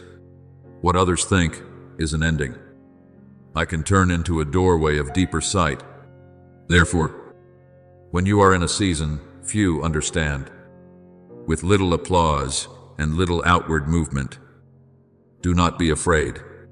It may be there that I am opening the eyes of your soul to see what a hurried life could never show you. I know that within you there are wearinesses so deep that you can no longer even name them. There are wounds that do not bleed outwardly, yet still cause you to shrink within. There are pressures you have carried for so long that you have come to believe they are simply part of who you are. That is why I do not come to you with noise that would only add to your confusion. I come with a gentleness that gives you the courage to open your heart. Peace I leave with you. My peace I give to you, not as the world gives. John 14:27. My peace is not a thin covering laid over chaos, but the hand of a Father placed into the hidden places to steady the rhythm of your soul. I do not only desire that you continue to exist, I desire that you live from a different source, not from the fear of missing out, not from the need for recognition, not from the habit of striving, but from rest within, my love. Therefore, when I invite you to pause, it is not a command of delay, but a call to healing. You have run long enough after standards I did not set. You have tried hard enough to become an image others would easily accept. You have hidden long enough the parts of you that felt weak, for fear of being diminished. Now I'm calling you back to simplicity, to the place where you no longer need to wear the garment of artificial strength, where you can speak to me in full honesty. Father, I am tired, yet I still desire to remain near you, and I will not despise that prayer. Come to me, all who are weary and burdened, and I will give you rest. Matthew 11:28. The rest I give does not make you idle, but restores your strength in truth. It does not make you weak in the flesh, but makes you tender in my hands and steadfast before the storm. And in the days when the noise fades, you will begin to recognize what you once overlooked. Your heart was not created to beat in the rhythm of anxiety, but to move in harmony with mine. When you remain close to me, the life within you will gradually change its way of operating. You will no longer react hastily because of pressure. You will no longer define your worth by comparison. You will no longer interpret silence as failure.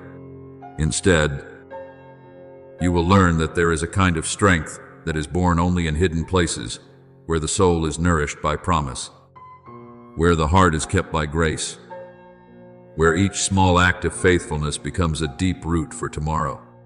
Those who wait upon the Lord shall renew their strength. They shall mount up with wings like eagles. Isaiah 40:31. The eagle does not rise by frantic flapping, but by yielding to the current that lifts it at the appointed moment. So, my beloved, do not fear this separation. Do not regard these slower days as loss. Do not call a season of deep rooting a wasted time. I am restoring you to the rhythm of heaven, where you are no longer governed by the urgency of the world, but guided by eternal wisdom. Allow me to soften what has become rigid, to bind what has been wounded, to bring light to what has been dim, and to call you back to your true identity in me. When you learn to remain in my presence, you will step forward with a peace that is not easily shaken. And then, even as circumstances shift, even as the world continues to race, even as the voices around you grow louder. You will still walk steadily, because you are no longer moving to the rhythm of fear. You walk in the rhythm of your Father, and that rhythm will lead you to the right place, at the right time, along a holy path that I have prepared for you from the beginning. My beloved child, allow me to lead you into a different rhythm, a rhythm the world does not easily understand, yet one in which heaven always moves. It is not the rhythm of haste, not the hurried steps chasing the noise of the crowd, nor a pursuit driven by the need to prove your worth. It is the rhythm of abiding, of trust refined in stillness, of a soul that knows it is not forgotten simply because nothing seems to move as the eye expects. He who believes will not be in haste, Isaiah 28:16. And I desire that word to become the breath within you, so you no longer see slowness as failure, but recognize it as the way I protect what is holy and growing within. There are seeds that must remain in the darkness of the soil to break open. There are streams that must run deep beneath the ground before they rise to the surface. There are lives that must be formed in hidden places before they can carry light without being consumed by it. So it is with you. My beloved, I do not hold you back to cause you to miss what is good, but to deepen you so that you may carry that goodness with endurance. Therefore, when the sounds around you begin to quiet, do not hastily call it loss. When certain people drift from your rhythm, when familiar words of encouragement come less often, when doors of recognition seem to close for a time, do not let your heart be troubled as though I have withdrawn. I do not move away when the world grows silent. Often it is in that silence that I draw nearer still. I do not always speak with a voice that overwhelms, for I do not want you to be captivated by outward magnitude while missing inward healing. I come as a gentle breeze upon a weary soul, as oil upon wounds unseen, as a small yet steady light placed before your next step. The Lord is near to the brokenhearted and saves those who are crushed in spirit. Psalm 34:18. So if your heart feels tender, if you sense your need for support, do not be ashamed. This is the very place where I draw near with a father's compassion. I desire to reshape how you understand stillness, for it is not always your circumstances that weigh you down, but often the way you hastily interpret them. You look at separation and call it abandonment. I look at separation and call it preparation. You look at silence and think it is absence. I look at silence and call it a sacred room where you can hear more clearly. You look at being unnoticed and feel overlooked. I look at a place without an audience and see a heart being refined beyond the need for immediate reward. Your Father, who sees in secret, will reward you. Matthew 6:6. That reward is not only what I will reveal openly one day, but also the quiet transformation taking place even now. You become less dependent on praise, less fearful of misunderstanding, less driven to prove yourself, and more able to rest in what I have spoken over you.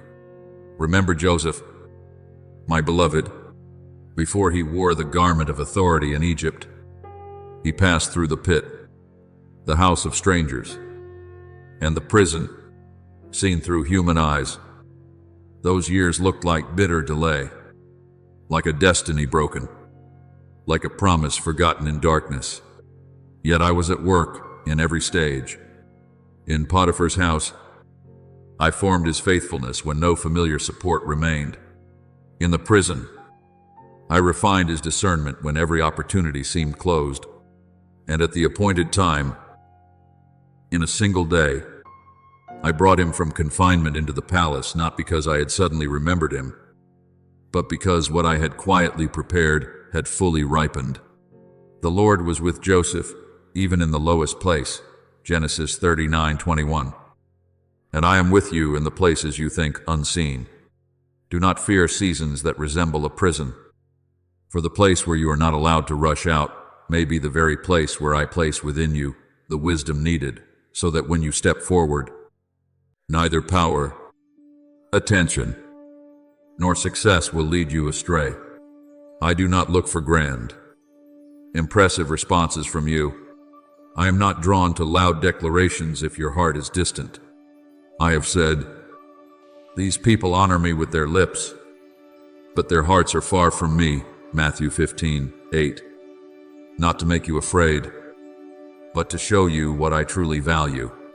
I do not require you to perform a perfect faith before me.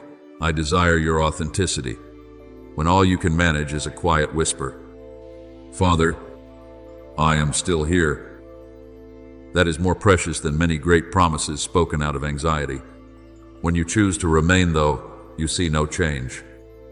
To believe, though there is no outward evidence. To resist the urge to seek substitutes when your heart feels alone. Heaven recognizes within you a kind of faithfulness that cannot be bought by fleeting emotion. It is a faith born in the hidden place, where there is no applause, no praise, no immediate reward, yet I see it. And I remember, therefore, learn to walk slowly, without shame, to listen without impatience, to remain without calling yourself weak. The one who abides in me is not stagnant, they are growing roots. The one who listens to me is not missing life, they are receiving direction from the source of life. The one who walks slowly with me is not falling behind those who run quickly. They are being freed from the haste that exhausts the soul. Abide in me, and I in you, John 15:4. And that abiding is not a passing feeling, but a sacred way of living. You return to me in small decisions, in quiet thoughts, in moments when you are pressured to react, when you feel the need to prove yourself, when the world urges you to move faster. Each time you choose to remain, you allow my life to flow more deeply within you, and the day will come when you step forward, not as one carried by the current of the world, but as one who carries within a different river. Then you will not need to create noise, for your presence will carry the fragrance of the place where you have been with me. You will not need to run to prove you are not left behind, for each of your steps will bear the weight of peace. You will not need to compete for light, for the light I have placed within you will shine at the appointed time. The peace of God, which surpasses all understanding, will guard your heart and your mind, Philippians 4:7. And that peace will become the sign that you no longer operate under pressure, but through communion with me. My beloved, let me lead you, neither too early nor too late, never outside heaven's timing. I am within you to deepen you, beside you to steady you, and before you to make a way.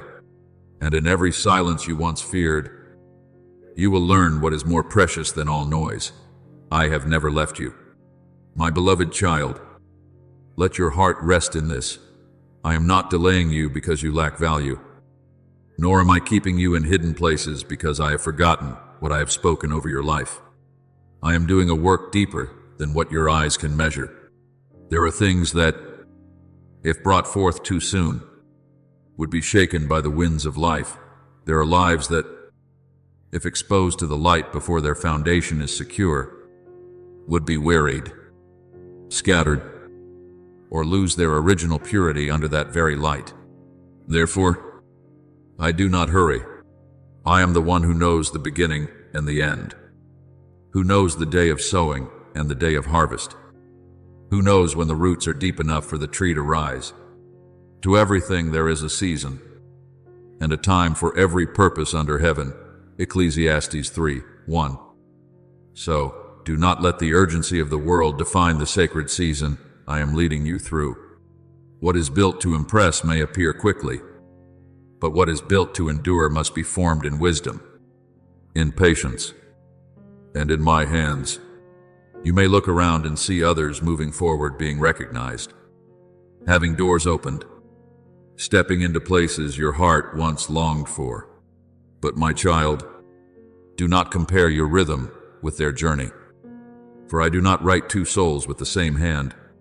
What I have placed within you carries its own form, its own season, its own weight, and its own path of preparation.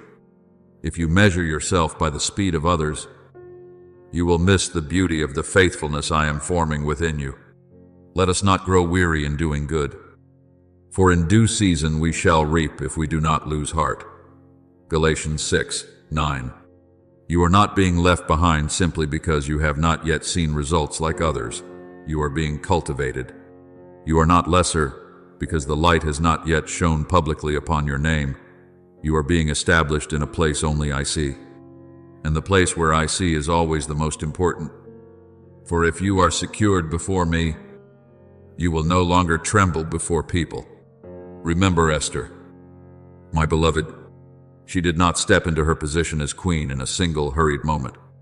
Before she stood before the king, she passed through a long season of preparation, anointing, care, and quiet arrangement unseen by many outside. Then, when the moment for her people came, Mordecai spoke a word that ignited destiny. Who knows whether you have come to the kingdom for such a time as this? Esther 4:14. Do you see? Her season of preparation was not meaningless. The months that seemed like waiting were actually positioning her for an hour when an entire nation would need her voice. I am doing the same within you. There are things you do not yet understand today. But tomorrow you will realize that I used every silence, every separation, every unnoticed season to place within you the composure, the wisdom, the gentleness, and the courage required for what I have appointed. Therefore, when this season feels slower than you expected, do not rush to escape it through other noise. Do not fill sacred silence with things that only distract your soul. There are spaces I create not to make you afraid, but to give you room to hear my voice again. There are doors I have not yet opened, not to disappoint you, but to keep you from stepping into places not yet appointed. There are people I have allowed to move away, not to leave you alone, but so you will stop leaning on their affirmation and begin to stand firmly in what I have spoken. Be still before the Lord and wait patiently for Him. Psalm 37:7. That waiting is not empty inactivity. It is the place where your soul is reordered, where motives are purified, where faith no longer needs applause in order to remain faithful. I know there are times you long to be assured that you are not wrong for believing, not wrong for waiting, not wrong for continuing to walk in what I have placed within your heart. But I do not want you to live as one who constantly seeks the world to confirm what heaven has already spoken. When I establish you, you will no longer need to chase every gaze to know your worth. When I place authority within you, you will not need to raise your voice to be noticed. When I deepen your soul, your very presence will carry a weight of peace that words cannot imitate, not by might nor by power, but by my Spirit, says the Lord of hosts. Zechariah 4:6. What I am forming within you does not come from the striving of the flesh, but from the quiet surrender of a heart willing to remain in my hands. Therefore, my beloved, allow this season to complete its work. Do not regard hiddenness as useless. Do not see slowing down as defeat. Do not interpret being unseen as being unloved. I am nearer to you than your feelings can perceive, and I am speaking more clearly than your ears sometimes recognize. I speak through the peace that returns after anxiety, through a scripture that suddenly comes alive at the right moment, through the patience growing within you, through the way you no longer react as before, through your ability to pause instead of rushing under pressure. I will instruct you and teach you in the way you should go. I will guide you with my eye upon you. Psalm 32:8. You are not walking alone in this season. My eyes are upon you. My hand is holding you, and my purpose is still unfolding, even when the surface appears still. And when the appointed time comes, you will step forward different from the one who entered this season. You will not emerge as one desperate for recognition, but as one already called by the Father. You will not come out needing noise to feel your existence, but carrying the steadiness formed in the hidden place. You will not move in the haste of fear, but in the rhythm of one who knows they are sent at the right time. And then you will understand that no silence was wasted. No season of waiting was forgotten. No quiet day lay outside. My plan, I have gathered them all, sanctified them, and woven them into the foundation for what you are to carry. Remain, my beloved. Listen. Respond to me with a true heart, for I am preparing you not only to step into the light, but to stand firm within that light while keeping a heart that wholly belongs to me. My beloved child, there are things I do not speak with thunder, for I know your soul does not need to be overwhelmed. It needs to be drawn near. There are words that, if too loud, would only reach your ears. But my gentle calling passes through the defenses you have built, reaching the place where you are most weary, most real, and most in need of love. The world measures importance by volume, speed, and public display. But my kingdom often begins in what is small in the mustard seed, in the yeast that quietly leavens the whole dough, in a whisper soft enough that only a truly seeking heart will discern it. Therefore, when you do not hear a loud echo, do not assume that I am not speaking. I may be coming to you as a very gentle light, as a quiet peace, as a scripture that becomes alive in the very moment you feel empty. He who has an ear, let him hear what the Spirit says. Revelation 2:7. And that ear is not merely of the body, but the listening of a soul that humbles itself before me. Pause for a moment. My beloved, not because you have failed, but because I am inviting you into a depth that haste cannot reach. You have passed through many days of needing to respond, to endure, to appear strong, to keep everything under control, until even your breathing has taken on the rhythm of pressure. But you were not created to live as a soul constantly stretched thin. In quietness and trust shall be your strength. Isaiah 30:15. So when I call you to slow down, it is not the command of defeat, but an invitation back to the true source of strength. Let your breath remind you that you are still being held. Each inhale and exhale is not only a sign that your body lives, but also a testimony that I am sustaining you in what you cannot see. In me you live, and move, and have your being. You have never stepped outside my sight, even on the days when your feelings tell you otherwise. I know the tears you have wiped away quickly before anyone could notice. I know the pain you have named it's fine just to keep standing. I know the cracks you have learned to cover with a smile, with busyness, with quiet reminders that you must be stronger still. But before me, you do not need to perform the role of one who never breaks. I do not come near to condemn your wounds. I come to touch them. A bruised reed he will not break, and a smoldering wick he will not snuff out. Isaiah 42. And, do you see, my gentleness does not despise your fragility. I do not extinguish the small light that remains. I shield it from the wind. I do not break what has already been hurt. I lift it with hands that heal. Your tears do not fall into empty space, for I gather them as something precious before me. There are prayers you have not yet spoken aloud, yet your tears have already spoken them. Remember Hannah, my beloved, the woman who entered the temple with a heavy heart. She did not have a loud prayer to earn the praise of others. Her lips moved silently while her soul poured itself out before me. Eli misunderstood her, thinking she was drunk, but I did not misunderstand her. I hear what people cannot hear. I see what people cannot see, and I receive the pain that others may easily judge. In that silent prayer, a future was planted from those quiet tears. Samuel was given a child who would one day hear my voice in the night and become a prophet to my people. O Lord of hosts, if you will indeed look on the affliction of your servant, 1 Samuel 1:11, was the cry of a soul, no longer leaning on human recognition, but laying everything before me. So, my beloved, if others do not understand how you pray, do not perceive the depth of your pain, do not know what is being formed in your hidden places, do not be afraid. I understand. I hear. I am working in the place no one else can enter on your behalf. There are wildernesses that are not places where I abandon you, but places where I remove the many voices that have come between you and me.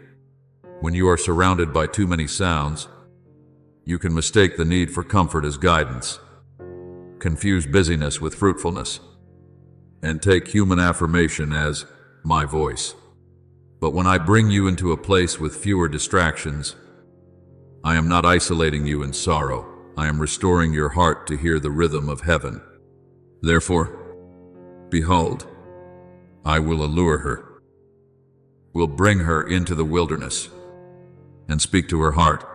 Hosea 2:14. I speak to your heart, not only to your mind. I comfort the deepest part of you, not merely explain to the most confused part of you. In the wilderness, the noise falls away. In the wilderness, you stop striving to become what others expect.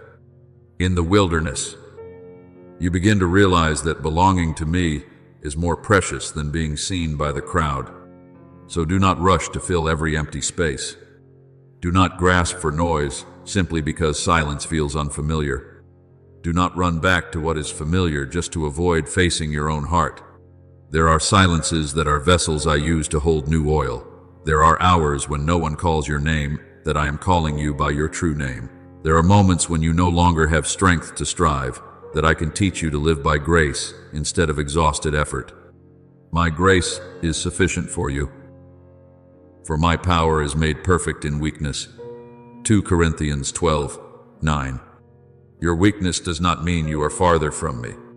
Often, it is in the moment you stop hiding. Stop pretending to be complete. Stop maintaining a facade of strength, that you open a true doorway for me to come closer. I do not need a polished version of you. I love you in truth. And it is in that same truth that I heal you. And from those moments of pausing that seem so small, I will form within you a deeper life.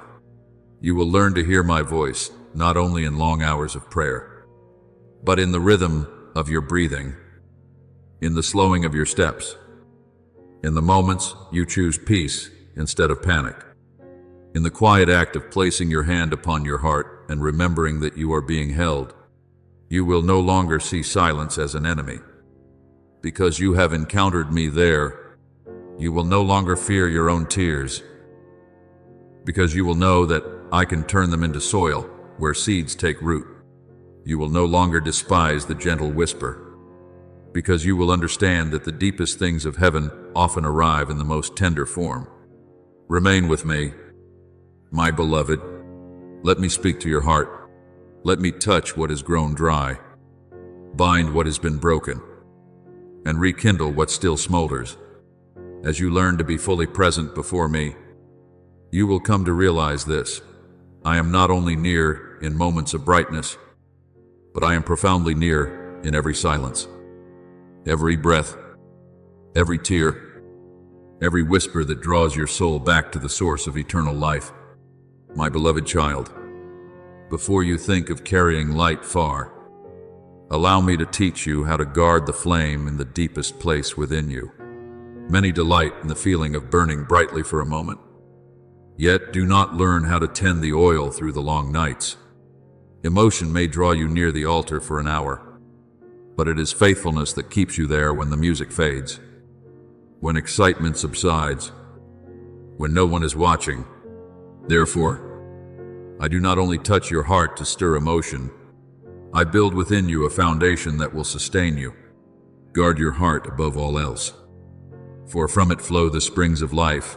Proverbs 4, 23. This is not a rigid command, but a father's instruction to help you protect the very place from which life flows. If your heart is pulled in every direction by voices, by praise, by misunderstanding, by shifting emotions, then what I entrust to you will be drained away. But when your heart is kept in me, you begin to live from an inner source, no longer driven by outward pressure.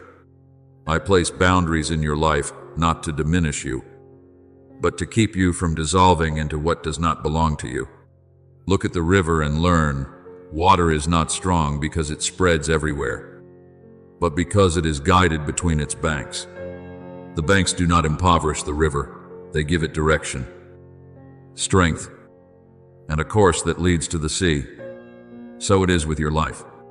There are things I ask you to stop, places I do not allow you to enter, relationships I loosen, habits I touch and call you to release, not because I desire to take away your joy, but because I know what causes your spirit to lose strength. All things are permissible, but not all things are beneficial. 1 Corinthians 10:23.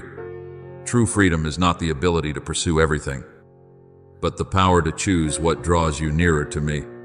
The one who cannot say no may believe they are open, yet they are often ruled by every passing desire. But the one I train learns to refuse what is not theirs, so they can preserve a wholehearted yes for what I have entrusted to them. Remember Daniel, my beloved. He was taken into Babylon, into a foreign culture, where his name, his way of life, and even his sense of belonging were meant to be altered. To human eyes, eating the king's food might have seemed insignificant, hardly worth concern. But Daniel understood that small compromises today can blur identity tomorrow. Therefore, he resolved in his heart that he would not defile himself. Daniel 1:8. Do you see? His holiness did not begin in the lion's den. It began at the table. Before he stood firm before kings, he had already stood firm in hidden choices. Before I revealed my power in moments of danger, I saw his faithfulness in unseen discipline. The small boundaries he kept in ordinary days became great strength in times of testing. So do not despise the decisions no one sees. Each time you choose what is pure instead of what is easy, what is right instead of what is convenient, to remain with me instead of following emotion. You are building a place strong enough for my glory to dwell. There are winds that will come against you, and I do not hide this from you. Winds of misunderstanding, winds of loneliness, winds of false words, winds of temptation to give up, winds of weariness when no one sees how much you have tried. Yet a flame sheltered in the hidden place will not easily be extinguished when the winds arise. I do not train you to live in tension, constantly afraid of being wrong, controlling every breath in anxiety. No, my beloved, what I teach you is not a rigid vigilance, but a gentle awareness that you are carrying something precious. When Jesus said, "Watch and pray, lest you enter into temptation," Matthew 26:41, he was not calling his disciples into fear, but into a life of awareness, where the soul does not fall asleep in the hour, it must stand firm. Discipline in me is not cold, it is love shaped into endurance. It reminds you who you are when emotions shift, steadies your direction when the noise of life clouds your heart, and keeps you from trading what is eternal for momentary ease. I know the word training can trouble you, because you once thought it meant being forced, judged, or stripped of gentleness. But in my hands, training is grace given the form of order. God is not a God of confusion, but of peace. 1 Corinthians 14:33. So where I establish order, peace finds a place to remain. I do not break you to use you. I shape you so you will not break when you carry something greater. I do not place principles before you as heavy stones, but as steps that allow you to ascend without slipping. A life without discipline may feel easy at first, but over time it scatters the soul. A life aligned with my sacred rhythm becomes clear, simple, and strong. You begin to know what to keep, what to release, what to avoid, and what to pursue. Therefore, do not rush to step forward while the foundation within you is still being built. Do not be eager to be entrusted with more while I am teaching you to keep the small things with purity. He who is faithful in very little is faithful also in much. Luke 16:10. I see your faithfulness not only in what others can observe, but in how you guard your eyes, your words, your time, your relationships, your thoughts. When you allow me to bring order to the places that were once disordered, you do not lose freedom. You are freed from the unseen forces that once pulled you away. When you accept the boundaries I set, you are not diminished, you are made focused. When you learn to live with intention, you do not become rigid. You become a vessel pure enough that new oil will not be mixed with what defiles. Remember, what I entrust to you is holy, and what is holy requires one who knows how to guard it. The cost of holiness is not a burden meant to exhaust you, but a path that makes you fit to carry what you have been given. I do not ask you to discipline yourself by your own strength and then leave you under harsh demands. I walk with you in each small decision, reminding you when you begin to drift, lifting you when you are weak, forgiving you when you return, and continuing to teach you with the patience of a father. And in time, when I send you out, you will not strive to preserve what I have entrusted with anxious effort, because you yourself will have been formed into one who can carry it in peace. You will walk not by unstable emotions, but upon a foundation laid deep in me. And when the winds blow, you will stand. When the noise rises, you will still hear. When trials come, you will keep the flame. For I have taught you not only to receive what is holy, but to live as one who guards what is holy in love, in order, and in enduring faithfulness. My beloved child, there are things I place within your heart not for you to immediately bring before others, but for you to hold in prayer until they are fully ripened in my light. Not every spiritual impression must be spoken at once. Not every burden within your soul must become an explanation before people. And not everything you know has been given for public declaration. There are seeds that, if exposed too early, will dry out before they take root. There are visions that, if shared while still immature, can be wounded by the doubts of others.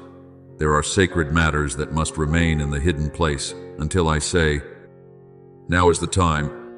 Therefore, learn the wisdom of a guarded mouth, not out of fear, but out of reverence for me. Whoever guards his mouth and tongue keeps his soul from trouble. Proverbs 21:23. This does not teach you to withdraw in suspicion, but to understand that words are a doorway.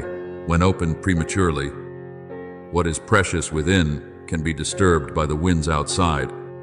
I know there are times when you want to speak in order to be understood, to share in order to be affirmed, to express so that others may see what I am doing in you. But my child, not everything I do within you requires an immediate witness. There are seasons when I desire to be the first to hear, the only one to hold, the one who quietly nurtures what I have begun in you. When Mary received the message of the angel, when wonders surrounded the birth of the Holy Child, she did not rush to turn everything into words before the crowd. The scripture says that Mary kept all these things and pondered them in her heart. Luke 2:19. Learn from that sacred hiddenness. She did not diminish what was revealed, but she understood that some things belong first to the heart before they belong to the lips. There are truths that must be cradled in quiet obedience, so that in their appointed time, your life itself will testify more powerfully than your words ever could. Silence at the right time is not weakness, nor is it a lack of faith. It is the mark of a soul that has learned to discern between pressure and guidance. The enemy is not threatened by loud voices without roots. It is unsettled by one who prays more than they display, who waits more than they reveal, who places burdens before me rather than scattering them into conversations devoid of grace. When you speak too much before the appointed time, the strength of what I have entrusted can be dispersed through explanation, debauch, defense, and the craving for others' reactions. But when you learn to keep what is holy within me, it is not drained, it is concentrated, deepened, and protected from hands not yet permitted to touch it. A word fitly spoken is like apples of gold in settings of silver, Proverbs 25:11, meaning that words carry beauty when they are given at the right time, in the right spirit, from the right source, and for the right purpose. Remember Nehemiah, my beloved, when he heard that the walls of Jerusalem lay in ruins.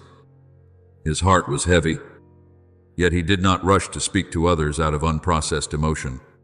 He wept, fasted, and prayed before me. And even when he came to the city, he quietly went out at night to examine the walls, without immediately declaring what I had placed in his heart. The scripture says he had not yet told anyone what God had put in his heart to do for Jerusalem. Nehemiah 2:12. Only at the appointed time did he rise and call the people to rebuild. Do you see? Hiddenness does not weaken a calling. It allows it to be born in clarity. Because he prayed before he proclaimed, observed before he acted, guarded his heart before he spoke. When his words finally came forth, they carried the weight of guidance, not merely the heat of emotion. My beloved child, remember that what I have placed within you is not an inert object to be set aside and forgotten, but a living seed, a sacred flame, a flowing source that must be guarded with a gentle awareness. I do not entrust you with the responsibility of guarding it to make you live in fear, constantly anxious about losing something, but so that you may grow into the maturity of one who knows they carry something of heaven. A mature soul does not surrender itself to every passing wind. It discerns what to receive, what to retain, what to refuse, and what to lay before me. Guard your heart above all else, for from it flow the springs of life. Proverbs 4:23. Your heart is soil, and every word you hear, every sight you take in, every hour you spend becomes a seed quietly sown within it. Some seeds give rise to peace, others to anxiety, some nurture faith, others incline the heart toward fear. Therefore, I teach you to guard, not to narrow your life, but to protect your harvest.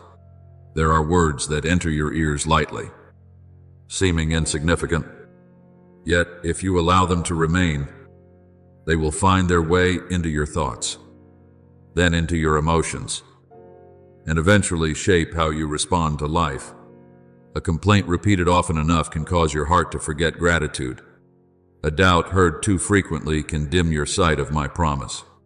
A bitter voice, if it becomes familiar, you can train your soul to interpret everything through wounds instead of through light. But I desire that your hearing be made holy, able to discern what carries life.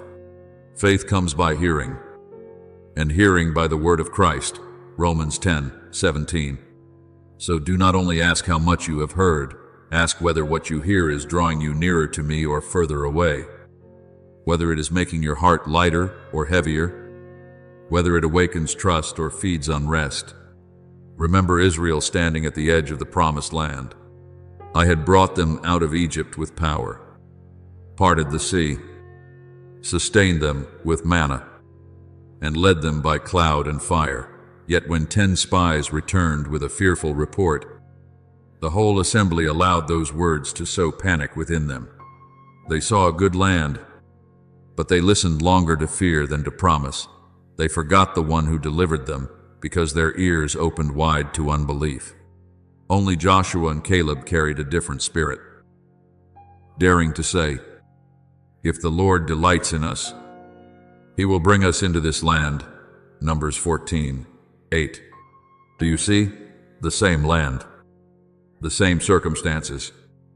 Yet two ways of hearing produce two different paths. Those who listen through fear will see giants greater than the promise. Those who listen through faith will see the promise greater than the giants. Therefore, my beloved, be careful about the voices you allow to define your future. There are times when you must deliberately step away from the noise that is wearing down your soul, not because you are weak, but because you recognize you are carrying a treasure, not because you do not love people, but because you understand that compassion does not mean allowing every negative thing to dwell in your mind. Test all things, hold fast to what is good. 1 Thessalonians 5:21. There are conversations you must gently close in peace, sources of information you must limit, opinions you do not need to carry in your heart, voices that must remain outside your door because they were not sent to nurture what I have placed within you. I am not calling you to live closed off in suspicion, but to live with clarity and holiness. A gatekeeper does not hate guests. He simply understands that not everyone is permitted to enter the house. And my child, just as your ears must be guarded, your time must also be entrusted back to me with wisdom. Each morning you awaken is not merely another day following the rhythm of the earth, but a portion of life I have placed into your hands. Time does not stand still, yet what you sow within it will remain. Some spend their days on things that leave them emptier, while others quietly invest each moment in prayer, learning, loving, serving, and healing, and in due season, their lives become a field bearing fruit. Teach us to number our days, that we may gain a heart of wisdom. Psalm 90:12. To number your days is not to live in fear of time slipping away, but to live with the awareness that each day carries value before me. You do not need to accomplish everything in one day. You need only to be faithful with what I have entrusted to that day. I do not look at your time as a harsh overseer waiting for you to fail so I may judge you. I look as a father who desires to see what you will build with the gift I have given. There are hours you spend resting in me, and that is holy. There are hours you spend working faithfully, and that too is an offering. There are moments you give to listening to someone in pain, to forgiving, to learning what is right, to being still before me instead of rushing into noise, and all of it is seen in my light. Be very careful, then, how you live, not as unwise but as wise, making the most of every opportunity, because the days are evil. Ephesians 5:15-16. Making the most of time does not mean filling your schedule until your soul is exhausted. It means placing what matters in its proper place, making room for me, and not trading your precious hours for what only leaves confusion behind. The small things you do each day are quietly shaping who you will become tomorrow. A word you choose to hear, a thought you choose to entertain, an hour you choose to use, a habit you choose to keep, each is like a small stone laid into a foundation. The world often notices only the great moments, but I see faithfulness in the smallest acts. He who is faithful in very little is faithful also in much. Luke 16:10. When you turn away from a voice that darkens your heart, you are being faithful. When you choose my word over fear, you are being faithful. When you use your time to build rather than scatter yourself, you are being faithful. When you return to me after a weary day and say, "Father, set my heart in order again," you are opening the door for grace to renew you. Therefore, my beloved, guard your ears like a watchman at the gate. Steward your time like a keeper of treasure, and tend your heart like a garden where I am sowing eternal things. Do not let negative voices become the background music of your soul. Do not allow precious days to pass in unconscious distraction simply because the world constantly seeks your attention. Choose what is good. Hold fast to what is pure. Listen to what nourishes faith, and use your time to build what does not perish. I am with you in every one of these choices. I do not require perfection in a single day, but I teach you to walk steadily, step by step, and as you grow in this stewardship, you will move through the world without being shaped by it. Hear many voices, yet still recognize mine. Live through many days without wasting the life I have given. For what I have placed within you is holy, and I will help you guard it until the day it bears fruit in its appointed season. In my light,